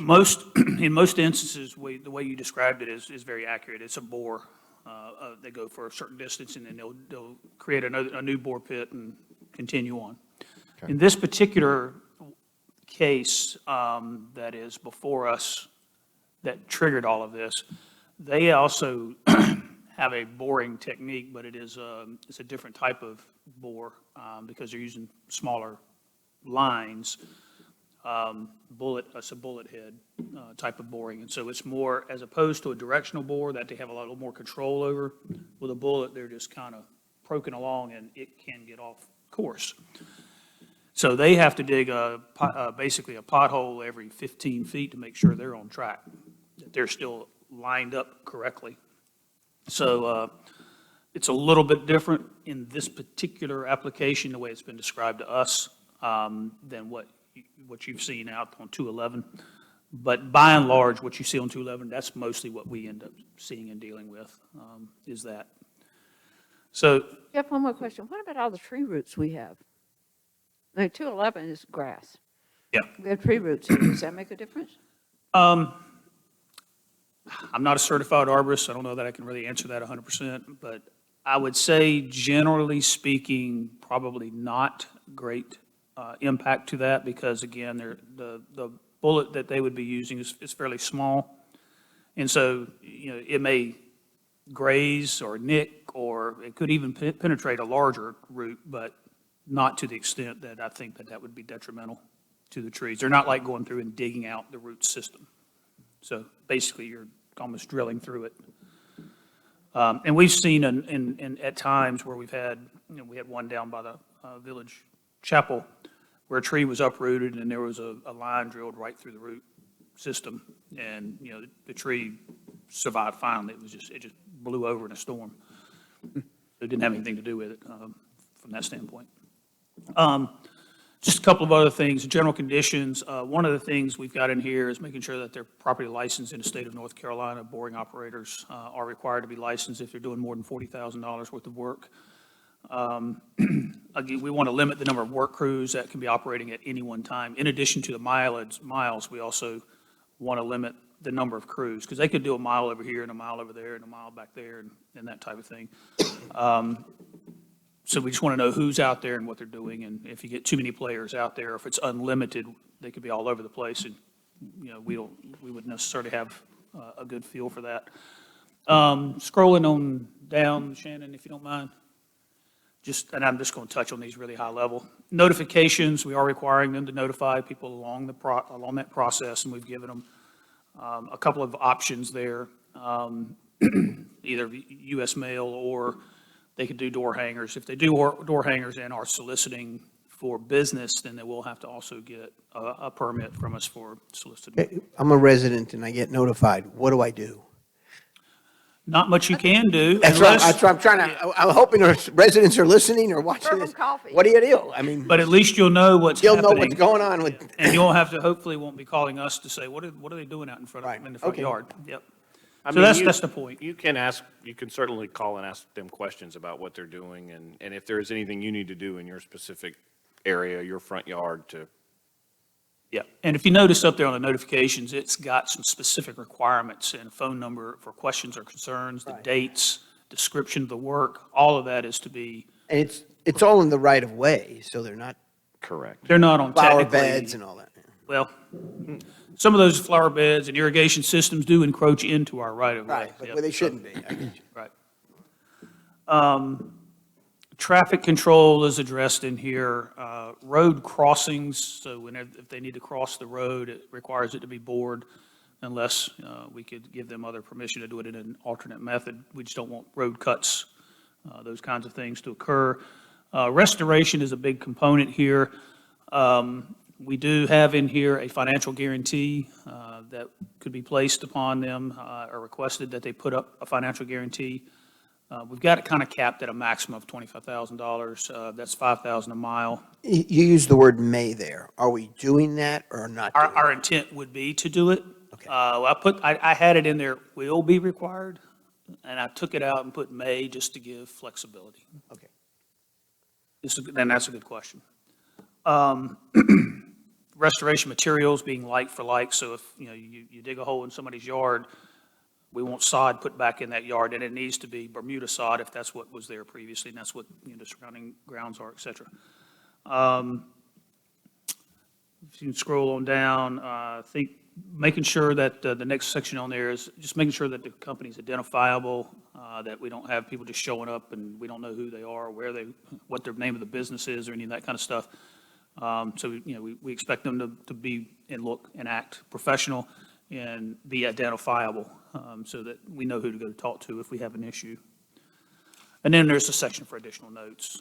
So I just wanted to kind of touch on kind of the additional requirements that we're placing on the applicants in this particular type of scenario. So we've made this applicable for those that would be applying for an encroachment agreement of more than 1 mile, because we issue a ton of them that are in hundreds of feet.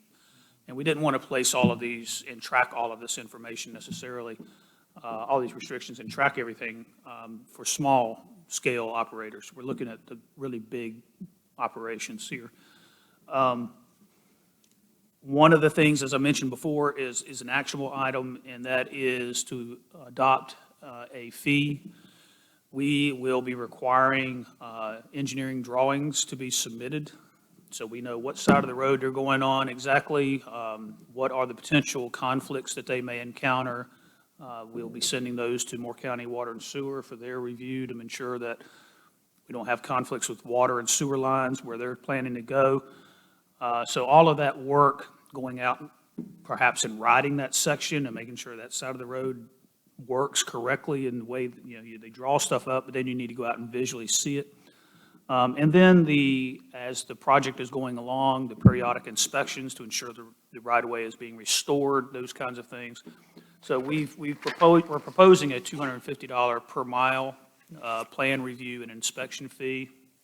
We based that on an estimated hours that we would be spending doing plan review and estimated time that we may be conducting inspections, and then we applied our pay scale to those hours and came up with the dollar figure.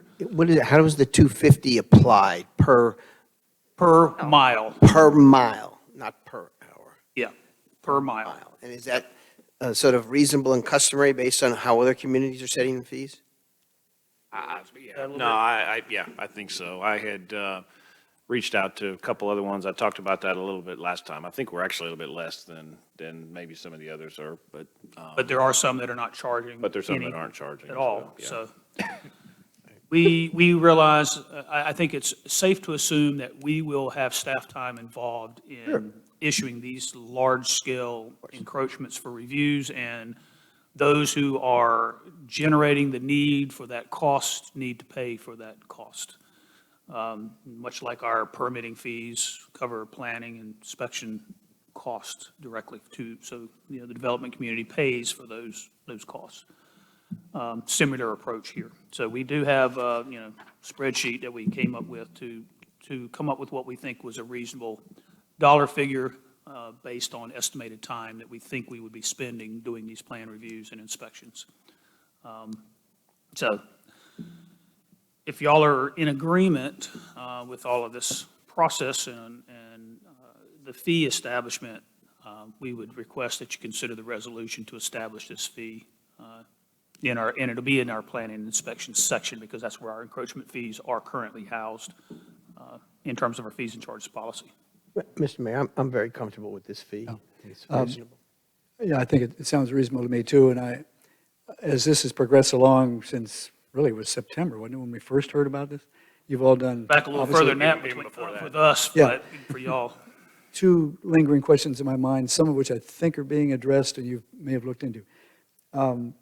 Is there any way to know the creditworthiness or quality worthiness of the firms that are applying to do this? I know we can't stop it from happening unless there's certain things. We'll let Mike What talk do we to know that a about little that? Is it- Yeah, I'll answer that, I guess, in two ways. First, from the company, this particular company, they're doing work all over the state. I mentioned last time they've been doing work down at the Outer Banks. They were doing work in the Charlotte area. I have gotten references that overall they've done a good job. But the second thing I will say is it's really going to depend on the contractor that's doing the installations. They do hire contractors that do those. Jeff mentioned those contractors being licensed, making sure they are actually licensed and have a general contractor's license, and I think that is very important as well. But once we know who the contractor is, I would like to get references on that as well, because the fiber optic company is the one that's wants to provide the service, but they will be using different contractors to put the lines in. I think the interface with us is who the contractor is doing the installation. Could be. That's correct. Spectrum up here, but Joe's Backhoe digging service. service That's down right. here. That is It's exactly more right. sophisticated than that, and I think the Department of Commerce or the Utility Commission or whatever is going to have some record of how these North vendors Carolina are Licensure Board licenses the boring Yep. contractors Yep, that should in the work. state. We did, because I talked with them Good. to find out specifically the requirements for licensure. To your point, we want reputable contractors doing this work, absolutely. Just one generic question. Do we expect this to just be a sort of a spike for a period of a year or two, and then that's it? I think in our conversations with the one particular company, that seems to be their interest, is to get in, get it laid, Done. and get out. How long that takes, I don't know for sure, but because other companies may also be coming in subsequently thereafter, it could be a couple of 2 or 3, 4-year timeframe, I'm guessing, but again, that's nothing more than a guess on my part.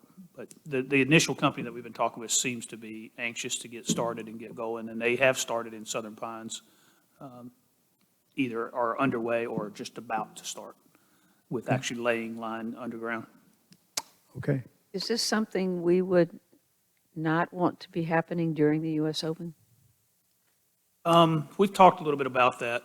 I don't know that that's a real significant problem if it is in the residential areas. We would not want it going on 211 and Highway 5, where their main lines would be. But the 211 line, I think, is already actually in the ground, at least a good portion of it. But in terms of being, down in St. Andrews and some of the, I don't think it's really going to be that would be a significant impact to US Open, for example. There'd be obviously some rentals of homes down in, around the community, but I'm just thinking rentals of Possible homes, they may be in out-of-town and out. guests. I don't know. Anybody else have a concern about this going on during the US Open?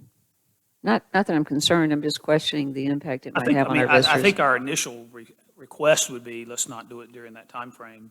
If they pushed back, we probably would say, all right, well, we're probably okay in this area, but not in this area here. We don't want them downtown, for example. Yeah, I think we must have some control over that, the timing.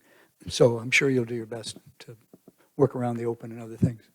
Any other questions? If not, we'll go to a motion on this. Comment just on there, I appreciate the method in which you've done this to kind of look at it, what you think is going to be the cost for the village, and I totally agree with that. It's also one thing we need to look at, keep records of it, and so if we're grossly under or grossly over, we can adjust this in a year or two, whatever it is. And Mr. Pizzella, your comment of, just a spike, I think it was called Moore's Law, that every 2 years transistors double. While it doesn't necessarily apply to fiber or optics, but what's going to be the new thing that comes in, I'm sure there's going to be something else. So, Do we have a motion to approve? Yeah. I move to approve Resolution 2347, amending the Village of Pinehurst fees and charges schedule effective November 15th, 2023. That's a motion by Pat Pizzella. Second, please. Second? Second by Lydia Bosch. All in favor, say aye. Aye. Any opposed? Motion carries unanimously. Thank you both very much. Move on into number 11, Jeff Sanborn. All right, now we have a series of financial-related topics and the first is our first quarter financial statements.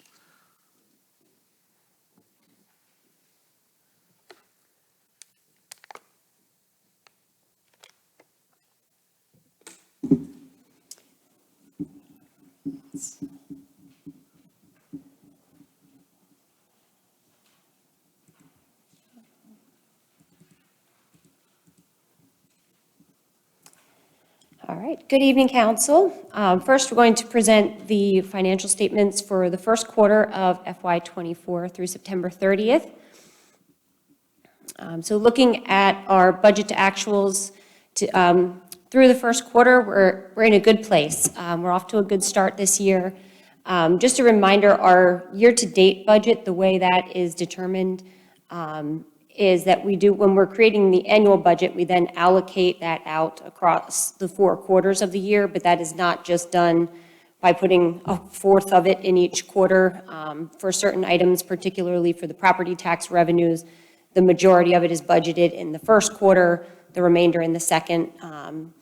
And then for some other items, it also is kind of allocated in the quarter where we expect it to be based on historical actual trends. For the operating expenditures, those are more evenly spread throughout the 4 quarters, and the capital outlays based on each individual project, we're putting the budget into the quarter where we're planning on the work being done, just to give you some perspective on those budget amounts for the year to date. So for our revenues, we are exceeding our quarterly budget by about $883,000, and it's about almost $1.4 million over the same period last year. This is primarily driven by the amount of property taxes that we've collected through the first quarter, and that compared to the prior year, we're about $1 million more in the property tax collections. That's consistent with what we expected based on the tax rate that was adopted and after the revaluation.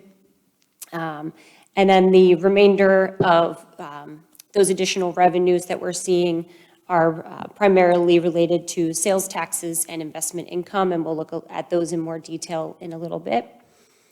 Then for our operating expenditures, we are about $1.4 million below budget there. That's primarily driven by salaries and benefits from vacancies, as well as contracted services, landfill fees, and some other items. I do want to point out, though, that we are about $192,000 over the first quarter of last year. Almost 250,000 of that is salaries and benefits, where we're more expensive this year than we were last year, which again is consistent with what we were expecting, with almost $1 million increase in our total salaries and benefits for the year when we were developing the budget. So everything is kind of looking like what we were expecting there with the operating expenses. For capital, we are seeing a significant balance that's unspent. That's really driven by the fact that we had $1.5 million for capital that was reappropriated from last fiscal year into FY24. That all gets put into the first quarter, that whole $1.5 million. So that's included in the budget, even though we don't necessarily expect all of that to be spent in the first quarter. And we'll look at the details of the expenditures a little bit later on. It's very typical this time of year to see a very, very large excess of revenues over expenditures. You can see 7.6 million this year with 6.9 last year, and that is just purely the timing of collecting all of the property tax revenues up front in the fiscal year that are intended to fund expenditures throughout the whole year. So we will see that go down as the year goes on.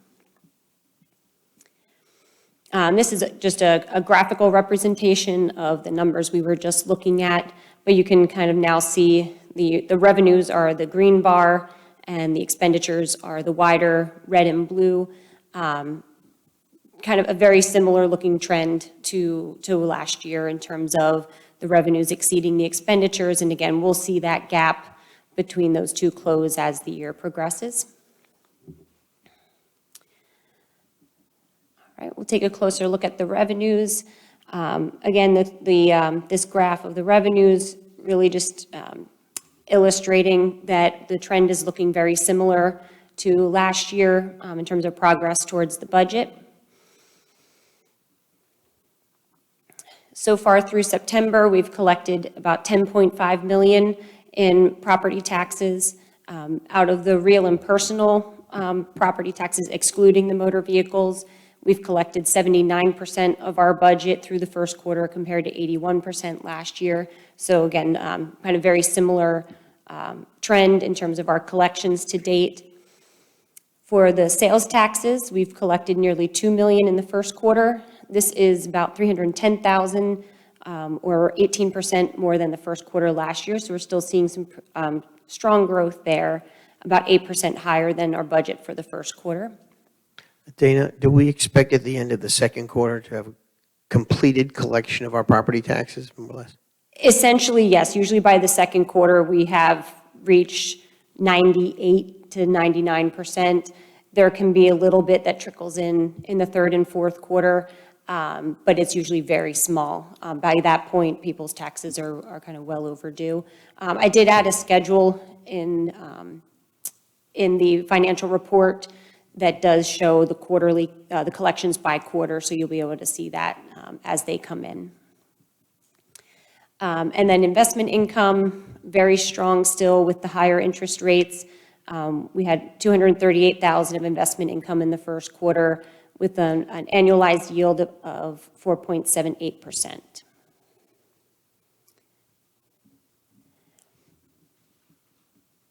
Moving on to the expenditures. For our operating expenditures, again, kind of seeing the overall trend here, very similar to last year, kind of on pace for our spending. Personnel, so our salaries and benefits, by far the most significant portion of our budget. We did have about $622,000 underspent in this area, driven by the police and fire department vacancies, which is a similar issue that we've been having for a while. I am happy to report, though, I believe the police has filled all of their positions. It takes some time for them to actually be processed and officially hired and started, but I don't think we have any currently open positions that are being advertised for the police department. Really? Wow, terrific. Yes, so hopefully it will stay that way for a while.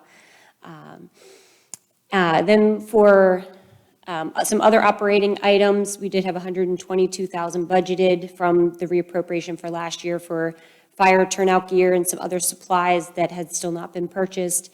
and the $200,000 for the PDO rewrite appropriation that has not been spent yet. Moving on to capital. You'll see we do have quite a bit, or about the same amount budgeted roughly, but more spent so far this year compared to last year. Again, driven a lot by the capital reappropriation from last year. This is a list of some of the most significant items that we had reappropriated into FY24. And you can see this progress around town. You all have mentioned some of these items already tonight. The downtown amenities, including the trash receptacles that are now in place, the sidewalk improvements, including Pine Vista, stormwater and intersection improvement projects are starting, and we did receive the solid waste vehicle. And then for capital projects that were budgeted in FY24 that were planned to be done in the first quarter, we have kind of made good progress on those. So the police radios and light towers, the light towers were received and the radios were on order. And there were a number of improvements being made to grooms' quarters and other areas at the harness track, and those were underway in September and completed in October. In terms of our outlook, one of the main things that we look at is residential development, growth in the tax base. We've been seeing a trend where our permitting has been much lower than in previous years. Last year in FY23, we had 42 new residential permits for single-family homes. This year, we're kind of off to a slow start again, but there are two major subdivisions that we are planning to have permitted in this fiscal year that will total 78 lots between the two of them. So that will really help us to reach our goal of 100 for this year. For cash and investments, our cash and investments balance has continued to grow and kind of driven a lot by the surplus that we had in FY23. And we are still continuing to hold about 99% of that in the cash management, the capital management trust, where it's earning that higher interest rate. And just last, a couple notes on the library expansion capital project fund, just a summary here. We have $1.4 million already contributed from the general fund. This fiscal year, so far, we've spent $103,000 on design, $125,000 project to date. There are no transfers to the general fund from the general fund planned in FY24 for the library capital project. The next transfer in the 5-year plan is in FY25 when we expect there to be construction. And just a reminder for council, there is an additional $545,000 in committed general fund balance that is for the library and archives. Those funds must be used for library and archives improvements per the library transfer agreement. It can be spent from the general fund or it could be transferred to the capital project fund, but it would require an action of council to direct the use of those funds. But we do have those available to support the project as well. So that concludes my report on the quarterly financials. If there's any questions. I got a couple of questions that popped out when I read it and when you just came through. I'm a little concerned that in the capital area and the reappropriations, yes. It's not getting out, it's not being spent. You've identified some reasons, but what's really happening there as far as you know, Dana, from all the different departments? As far as I know, some of it probably is just a matter of identifying maybe some of the specific stormwater projects, for example. Jeff, are you aware of anything specific related to some of these dollars? Jeff's probably the better. Jeff Batten, yes. Jeff Batten's probably the better person to answer on that one. Especially the reapportionment funds, which are usually something because something was delayed, and now we're 1 quarter into the year and it's still hanging around. So The big item is the stormwater project downtown in the Always Stop that is to be going out to bid. Actually, we were looking at the plans today, the final plans. We have a couple of adjustments to the plans, but those should be going out to bid Great. anytime.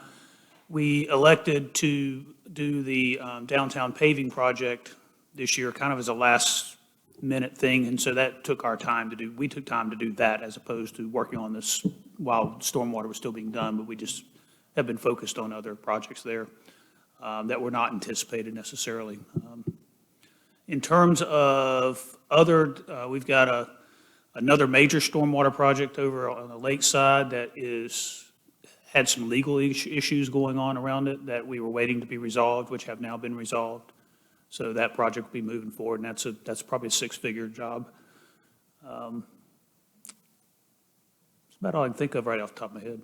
With regard to the sidewalk improvements, we have had an ongoing issue with getting our engineering services done in accordance with the timeline that we expected. And so, that's what's really resulted in all of these series of sidewalk and walkway projects being backed up and delayed. Thank you, Jeff. Thank you both, Jeffs. Thanks, Dana. Any other questions for Dana on this? This is the first quarter report, and we'll move into the other financial reports. If not, why don't you go right ahead into the next item, Dana? This will be for the fiscal year. Yes, so the next item is an amendment to the audit contract. So when the initial audit contract was approved back in March, it was based on just the base audit fee.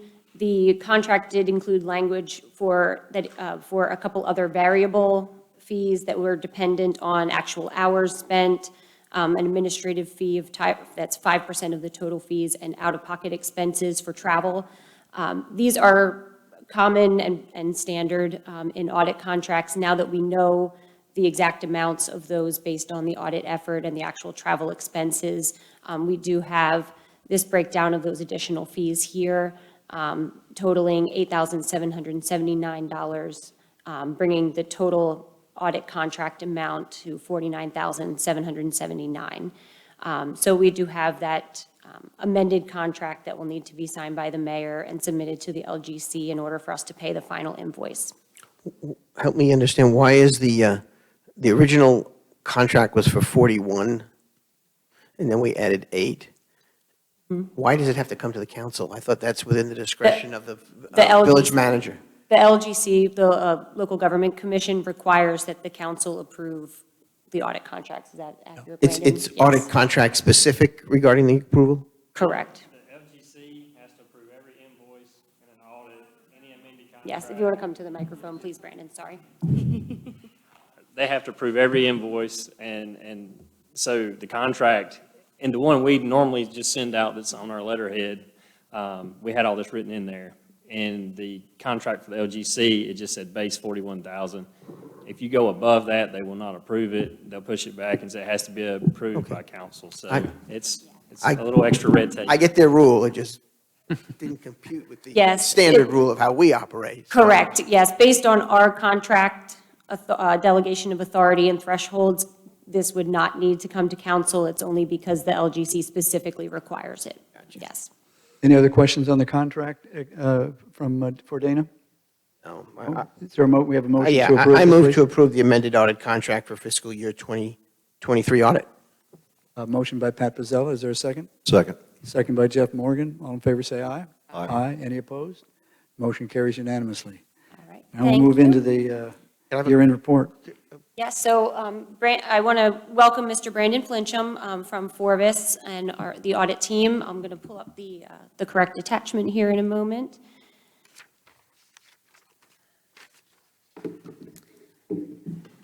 And could you fully identify your name? Yes. In the microphone, we'll get it on the record for us. Thank you. I'm Brandon Flincham, a managing director with Forvis, and I'm out of our High Point office. Thank you, Brandon. All right, so we have issued the FY23 financial statement audit. I included for you the annual comprehensive financial report that has been submitted to the LGC for their approval. And we also have, Forvis has also issued their separate report on the ARPA compliance engagement. Brandon is here to go over the required communications to those charged with governance, which I'm going to zoom in here. And then obviously if any questions that you may have on the audit. And I will say, basically, I was going to talk, y'all have got the 3 documents. I don't know if you had a chance to look at them in detail. It's fairly long, but I was going to summarize and not necessarily go through on a page-by-page basis. But as Dana mentioned, the audit report's been submitted to the LGC. We also submitted the examination engagement on the ARPA funds.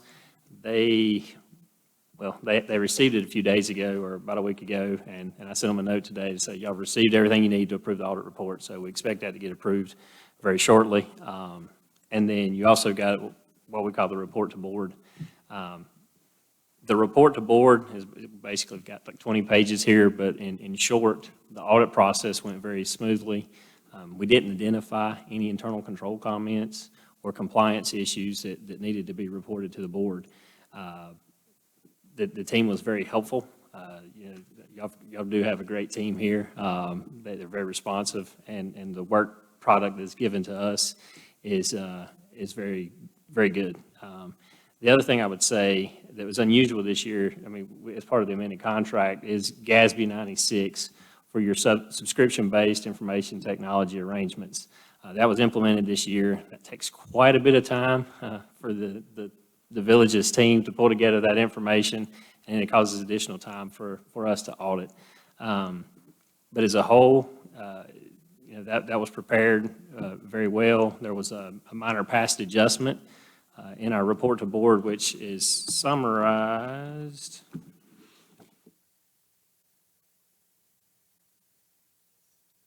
It's at the end of the management rep letter, I believe. Yes. It's actually the very last page in this document, and it's referenced here. So what you did. This is what's called the communications document, so if you're looking for it, that's what that is, right? That's correct. The end of that talks about this, yeah. That's correct. So for ease of implementation, you basically said all subscription arrangements that existed were implemented this year. That's how the village adopted it. The standard would say the ones that were in existence prior to July 1 of 2022, you would do make basically a prior period adjustment. That's just the way the accounting standard was written. For ease of implementation, they all got implemented this year. Hey, So, let me interrupt. I'm having trouble following the page number. I'm going by this report. Am I reading the wrong? Should be the last page of that. So there's, It's also in the hold yours up, please, memo. Pat, so I can see which one you're I'm looking at at. Forbes. Okay, that's the actual audit report. There should be a second document that There's a is landscape orientation. Yep. It was one of the last documents that was attached, Pat. You may not have printed it out. It's called the communications document, but the issue is in the, I didn't. it's identified in the cover memo. This whole issue of this uncorrected item or corrected item, so it's there. Go ahead. I'll catch up with that part. I do have some questions Okay. through the report. So go ahead. but at the end of the day, it's just for ease of implementation, a very minor item. I just want to point out that segregation out of the population of all of the subscriptions that we implemented GASB 96 for, this adjustment is just to separate that group into ones that already existed prior to FY23 and the ones that were new in FY23. And because there are both expenditures and other financing sources for the liabilities as kind of an inflow in FY23, it does not change the change in fund balance that was reported. It just changes the expenditures that are there and that other financing sources number. And then in one of the footnotes, it would be shown as beginning balance versus current period additions. So this is a new requirement, and our staff interpreted the language of the requirement slightly differently than other folks have. Yeah. And that error was not recognized until very late in the audit process, and this was the most Efficient. appropriate way Yeah. to to deal with that situation. Yes. Have to go back and correct, would have been 100 pages of- Three, at least two, but maybe 3 fiscal years, because it went back to 22, correct? So you'd have to go back and correct that, and then 23. And that, to do that, since it doesn't affect any of the major balances here, seemed inappropriate, yeah. Correct. I understand that, I agree with that. Correct. Yeah. Correct, yeah. Well, that may take me to my first question. I wanted to get a clearer understanding of right-to-use subscription assets, 583,000. How do you describe that in a sentence? Yes, so the standard introduced both GASB 87 for leases, which came up in FY '22, and GASB 96 for subscriptions this fiscal year, introduced a new concept, essentially, of a right-to-use asset. It's not a tangible asset that we physically own, but it represents the village's right to use that software or that copier that we lease, since we don't physically have title to that asset. And so it isn't considered by GASB to be an asset because it's a resource, so it has to go on the books as an asset, but it represents our right to use someone else's property. Okay, it's leases. Okay.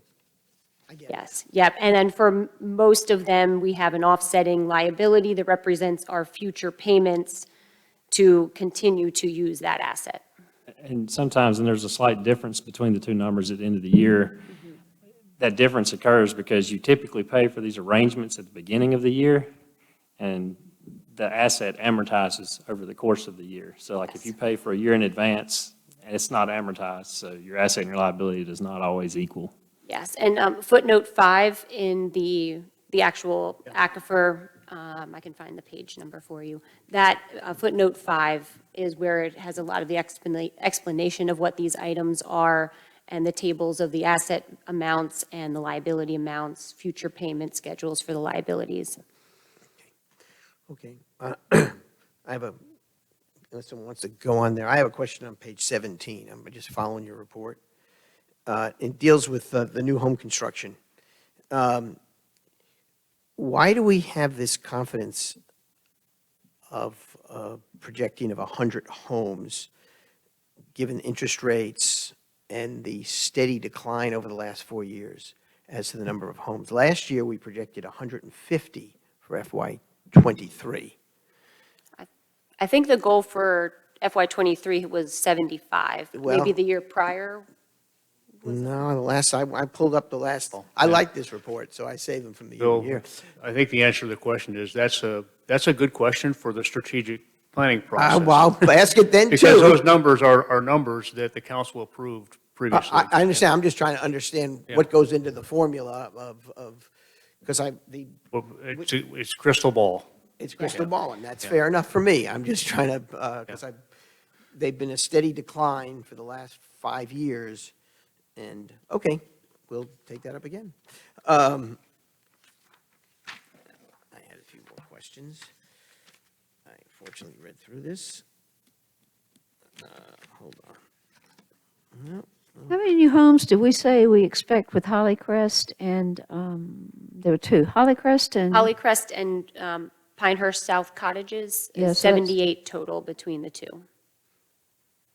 In Phase 5, it's going to be 78 when it comes in.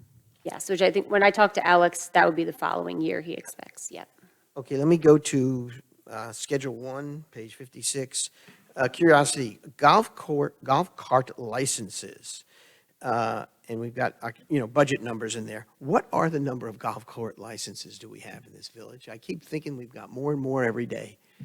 Does anybody have that number? I can get that for you. I'm not certain of the cumulative number because Yeah. you pay the fee one time. Yeah, it's a one-time, that's right. Right. Okay, I don't need it right now, but if you could send it to the council, maybe they're as curious as I am, but we're providing more parking spots for them, and we obviously gain revenue from folks with that. Not much, but it's some revenue. Okay. Hold on, my next minor question. I say minor, okay. Actually, some of these are one of the reasons I really enjoy this document is it tells a story as you read through it about the village and sort of where it's headed and stuff. Like on table 5, page 75, it looks to me like for the first time in the history of the village of Pinehurst, our residential property is valued at over $4 billion. That's somewhat newsworthy. I mean, probably a sign of the recent evaluations a little bit, but That, the revaluation is not. Not reflected in Not that. reflected in those, in FY '24, that's when those valuations took effect for the tax year that's in FY '24. oh, wow, okay, well, that's Yeah, so even that. more promising. Yep, that is just from, new construction Okay, or improvements. gotcha. Table 7, page 77, there are a listing of taxpayers. And there are 1, 2, 3, 4, 5 at the bottom, starting with East Lake Development, going down to Carolina Telephone and Telegraph. And this is a 10-year view that you guys do, which is very helpful. They don't exist now, whereas 10 years ago they did exist. Have they been merged? Are they gone? Has something happened to them? I can look into that. I mean, it's- I'm not sure. Okay. That's fine. Next one of interest was, for me, anyway, hold on.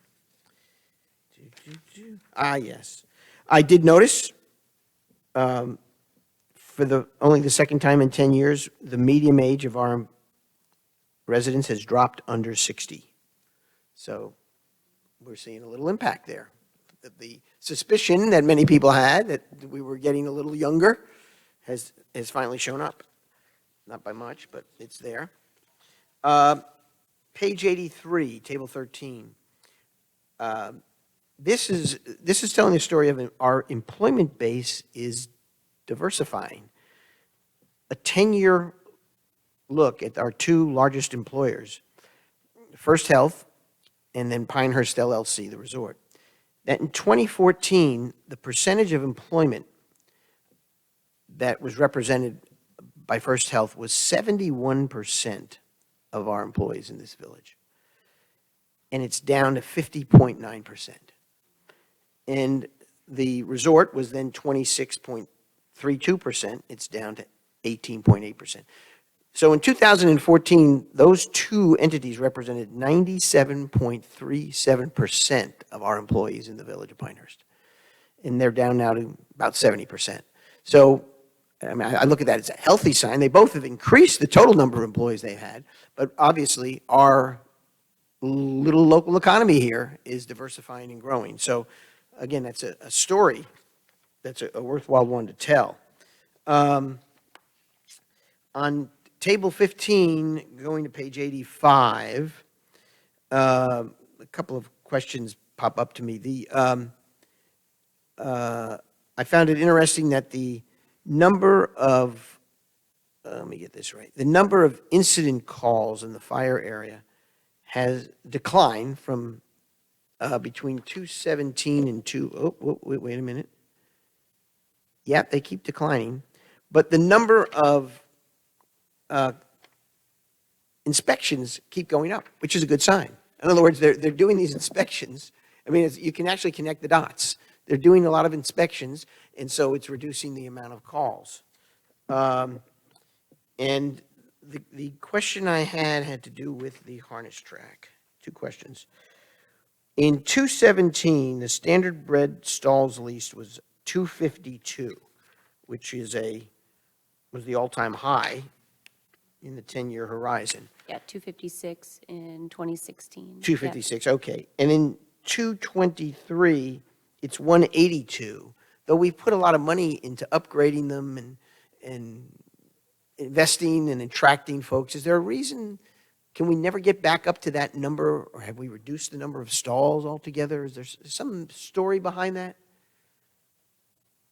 Yeah, there's been some realignment in the industry that took business away from us because there's changes in the industry. And I think the hope behind investments in the facility was that we could bring some of that Yeah. business south again. Okay?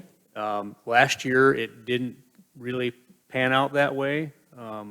I think what we're seeing for this year suggests that we're kind of on par with what we had last year, although we may have some late arrivers coming in that we Well, don't but- know of yet. From 2022 to 2023, we went up 40 stalls, or 40, is that the way you refer to it? 41. yeah. 41 stores. So the increase was a good one, but, that's an increase again, But over, but that was before we made the investments. okay. Okay, so you're saying Yeah. we'll have to watch this year's numbers, okay. We have the RV hookups now, too, that are supposed to bring in more horses. And we see the continuing, I had one number to ask about. And we see the steady increase in the under the library, in the ebooks checked out. It just keeps steadily climbing. My question has to do with recreation. Why the drop in athletics participants from 2022 of 6,000 to 2023 of 3,600? I know. Jeff would be a better source on that. I think it's about how we counted participants previously, and we recognized that there was a better way to count them, and that resulted in a lower number. Okay, whatever, if there's any I'm wondering, answer will help. maybe if in this 6,000 number, is there some And I sort of think like it- duplication I possibly? think a lot of it's the open basketball and how we were counting those numbers. Yeah. Open gym. Okay, open Yeah, gym. Okay, yeah. Okay. Those were my questions. I thank you. I read it, and it tells a story, and it tells a bit about Pinehurst changing over 10 years, employment-wise, people participating in our various activities, so thank you. Thank you. Brandon, are there any other accounting changes, government accounting changes coming forward in this year or in 1 or 2 years' time that we should be on the alert for? Most significant one has to deal with some changes in the way you account for compensated absences. And it would be the villages, they can early adopt next year, which I don't know the plan, or I think it would be required the year after. Yes. So other than that, I mean, there's some changes around like correction of errors, anything like that, but that won't be applicable. So that's the biggest one. I mean, is there any other major ones that you can think of coming down the road? Nothing that's issued. There is a section on page 33 of the audit report. It summarizes both the standards that became applicable in FY23 and the ones that have been issued but are not yet effective. And it is those two that Brandon mentioned, that GASB does always have other projects in the pipeline. So there will be more, some pretty significant standards coming in the future.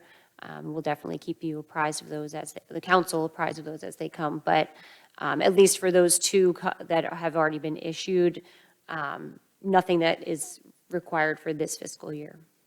You'll have a year off from adjusting the new Yes. changes? They gave us a break after quite a doozy, back-to-back with the leases and subscriptions. The leases and subscriptions have been significant changes, not just in the governmental realm, in the for-profit leases. They didn't do anything with the subscription, IT arrangements in for-profit, but leases have been a significant change over the last year or two.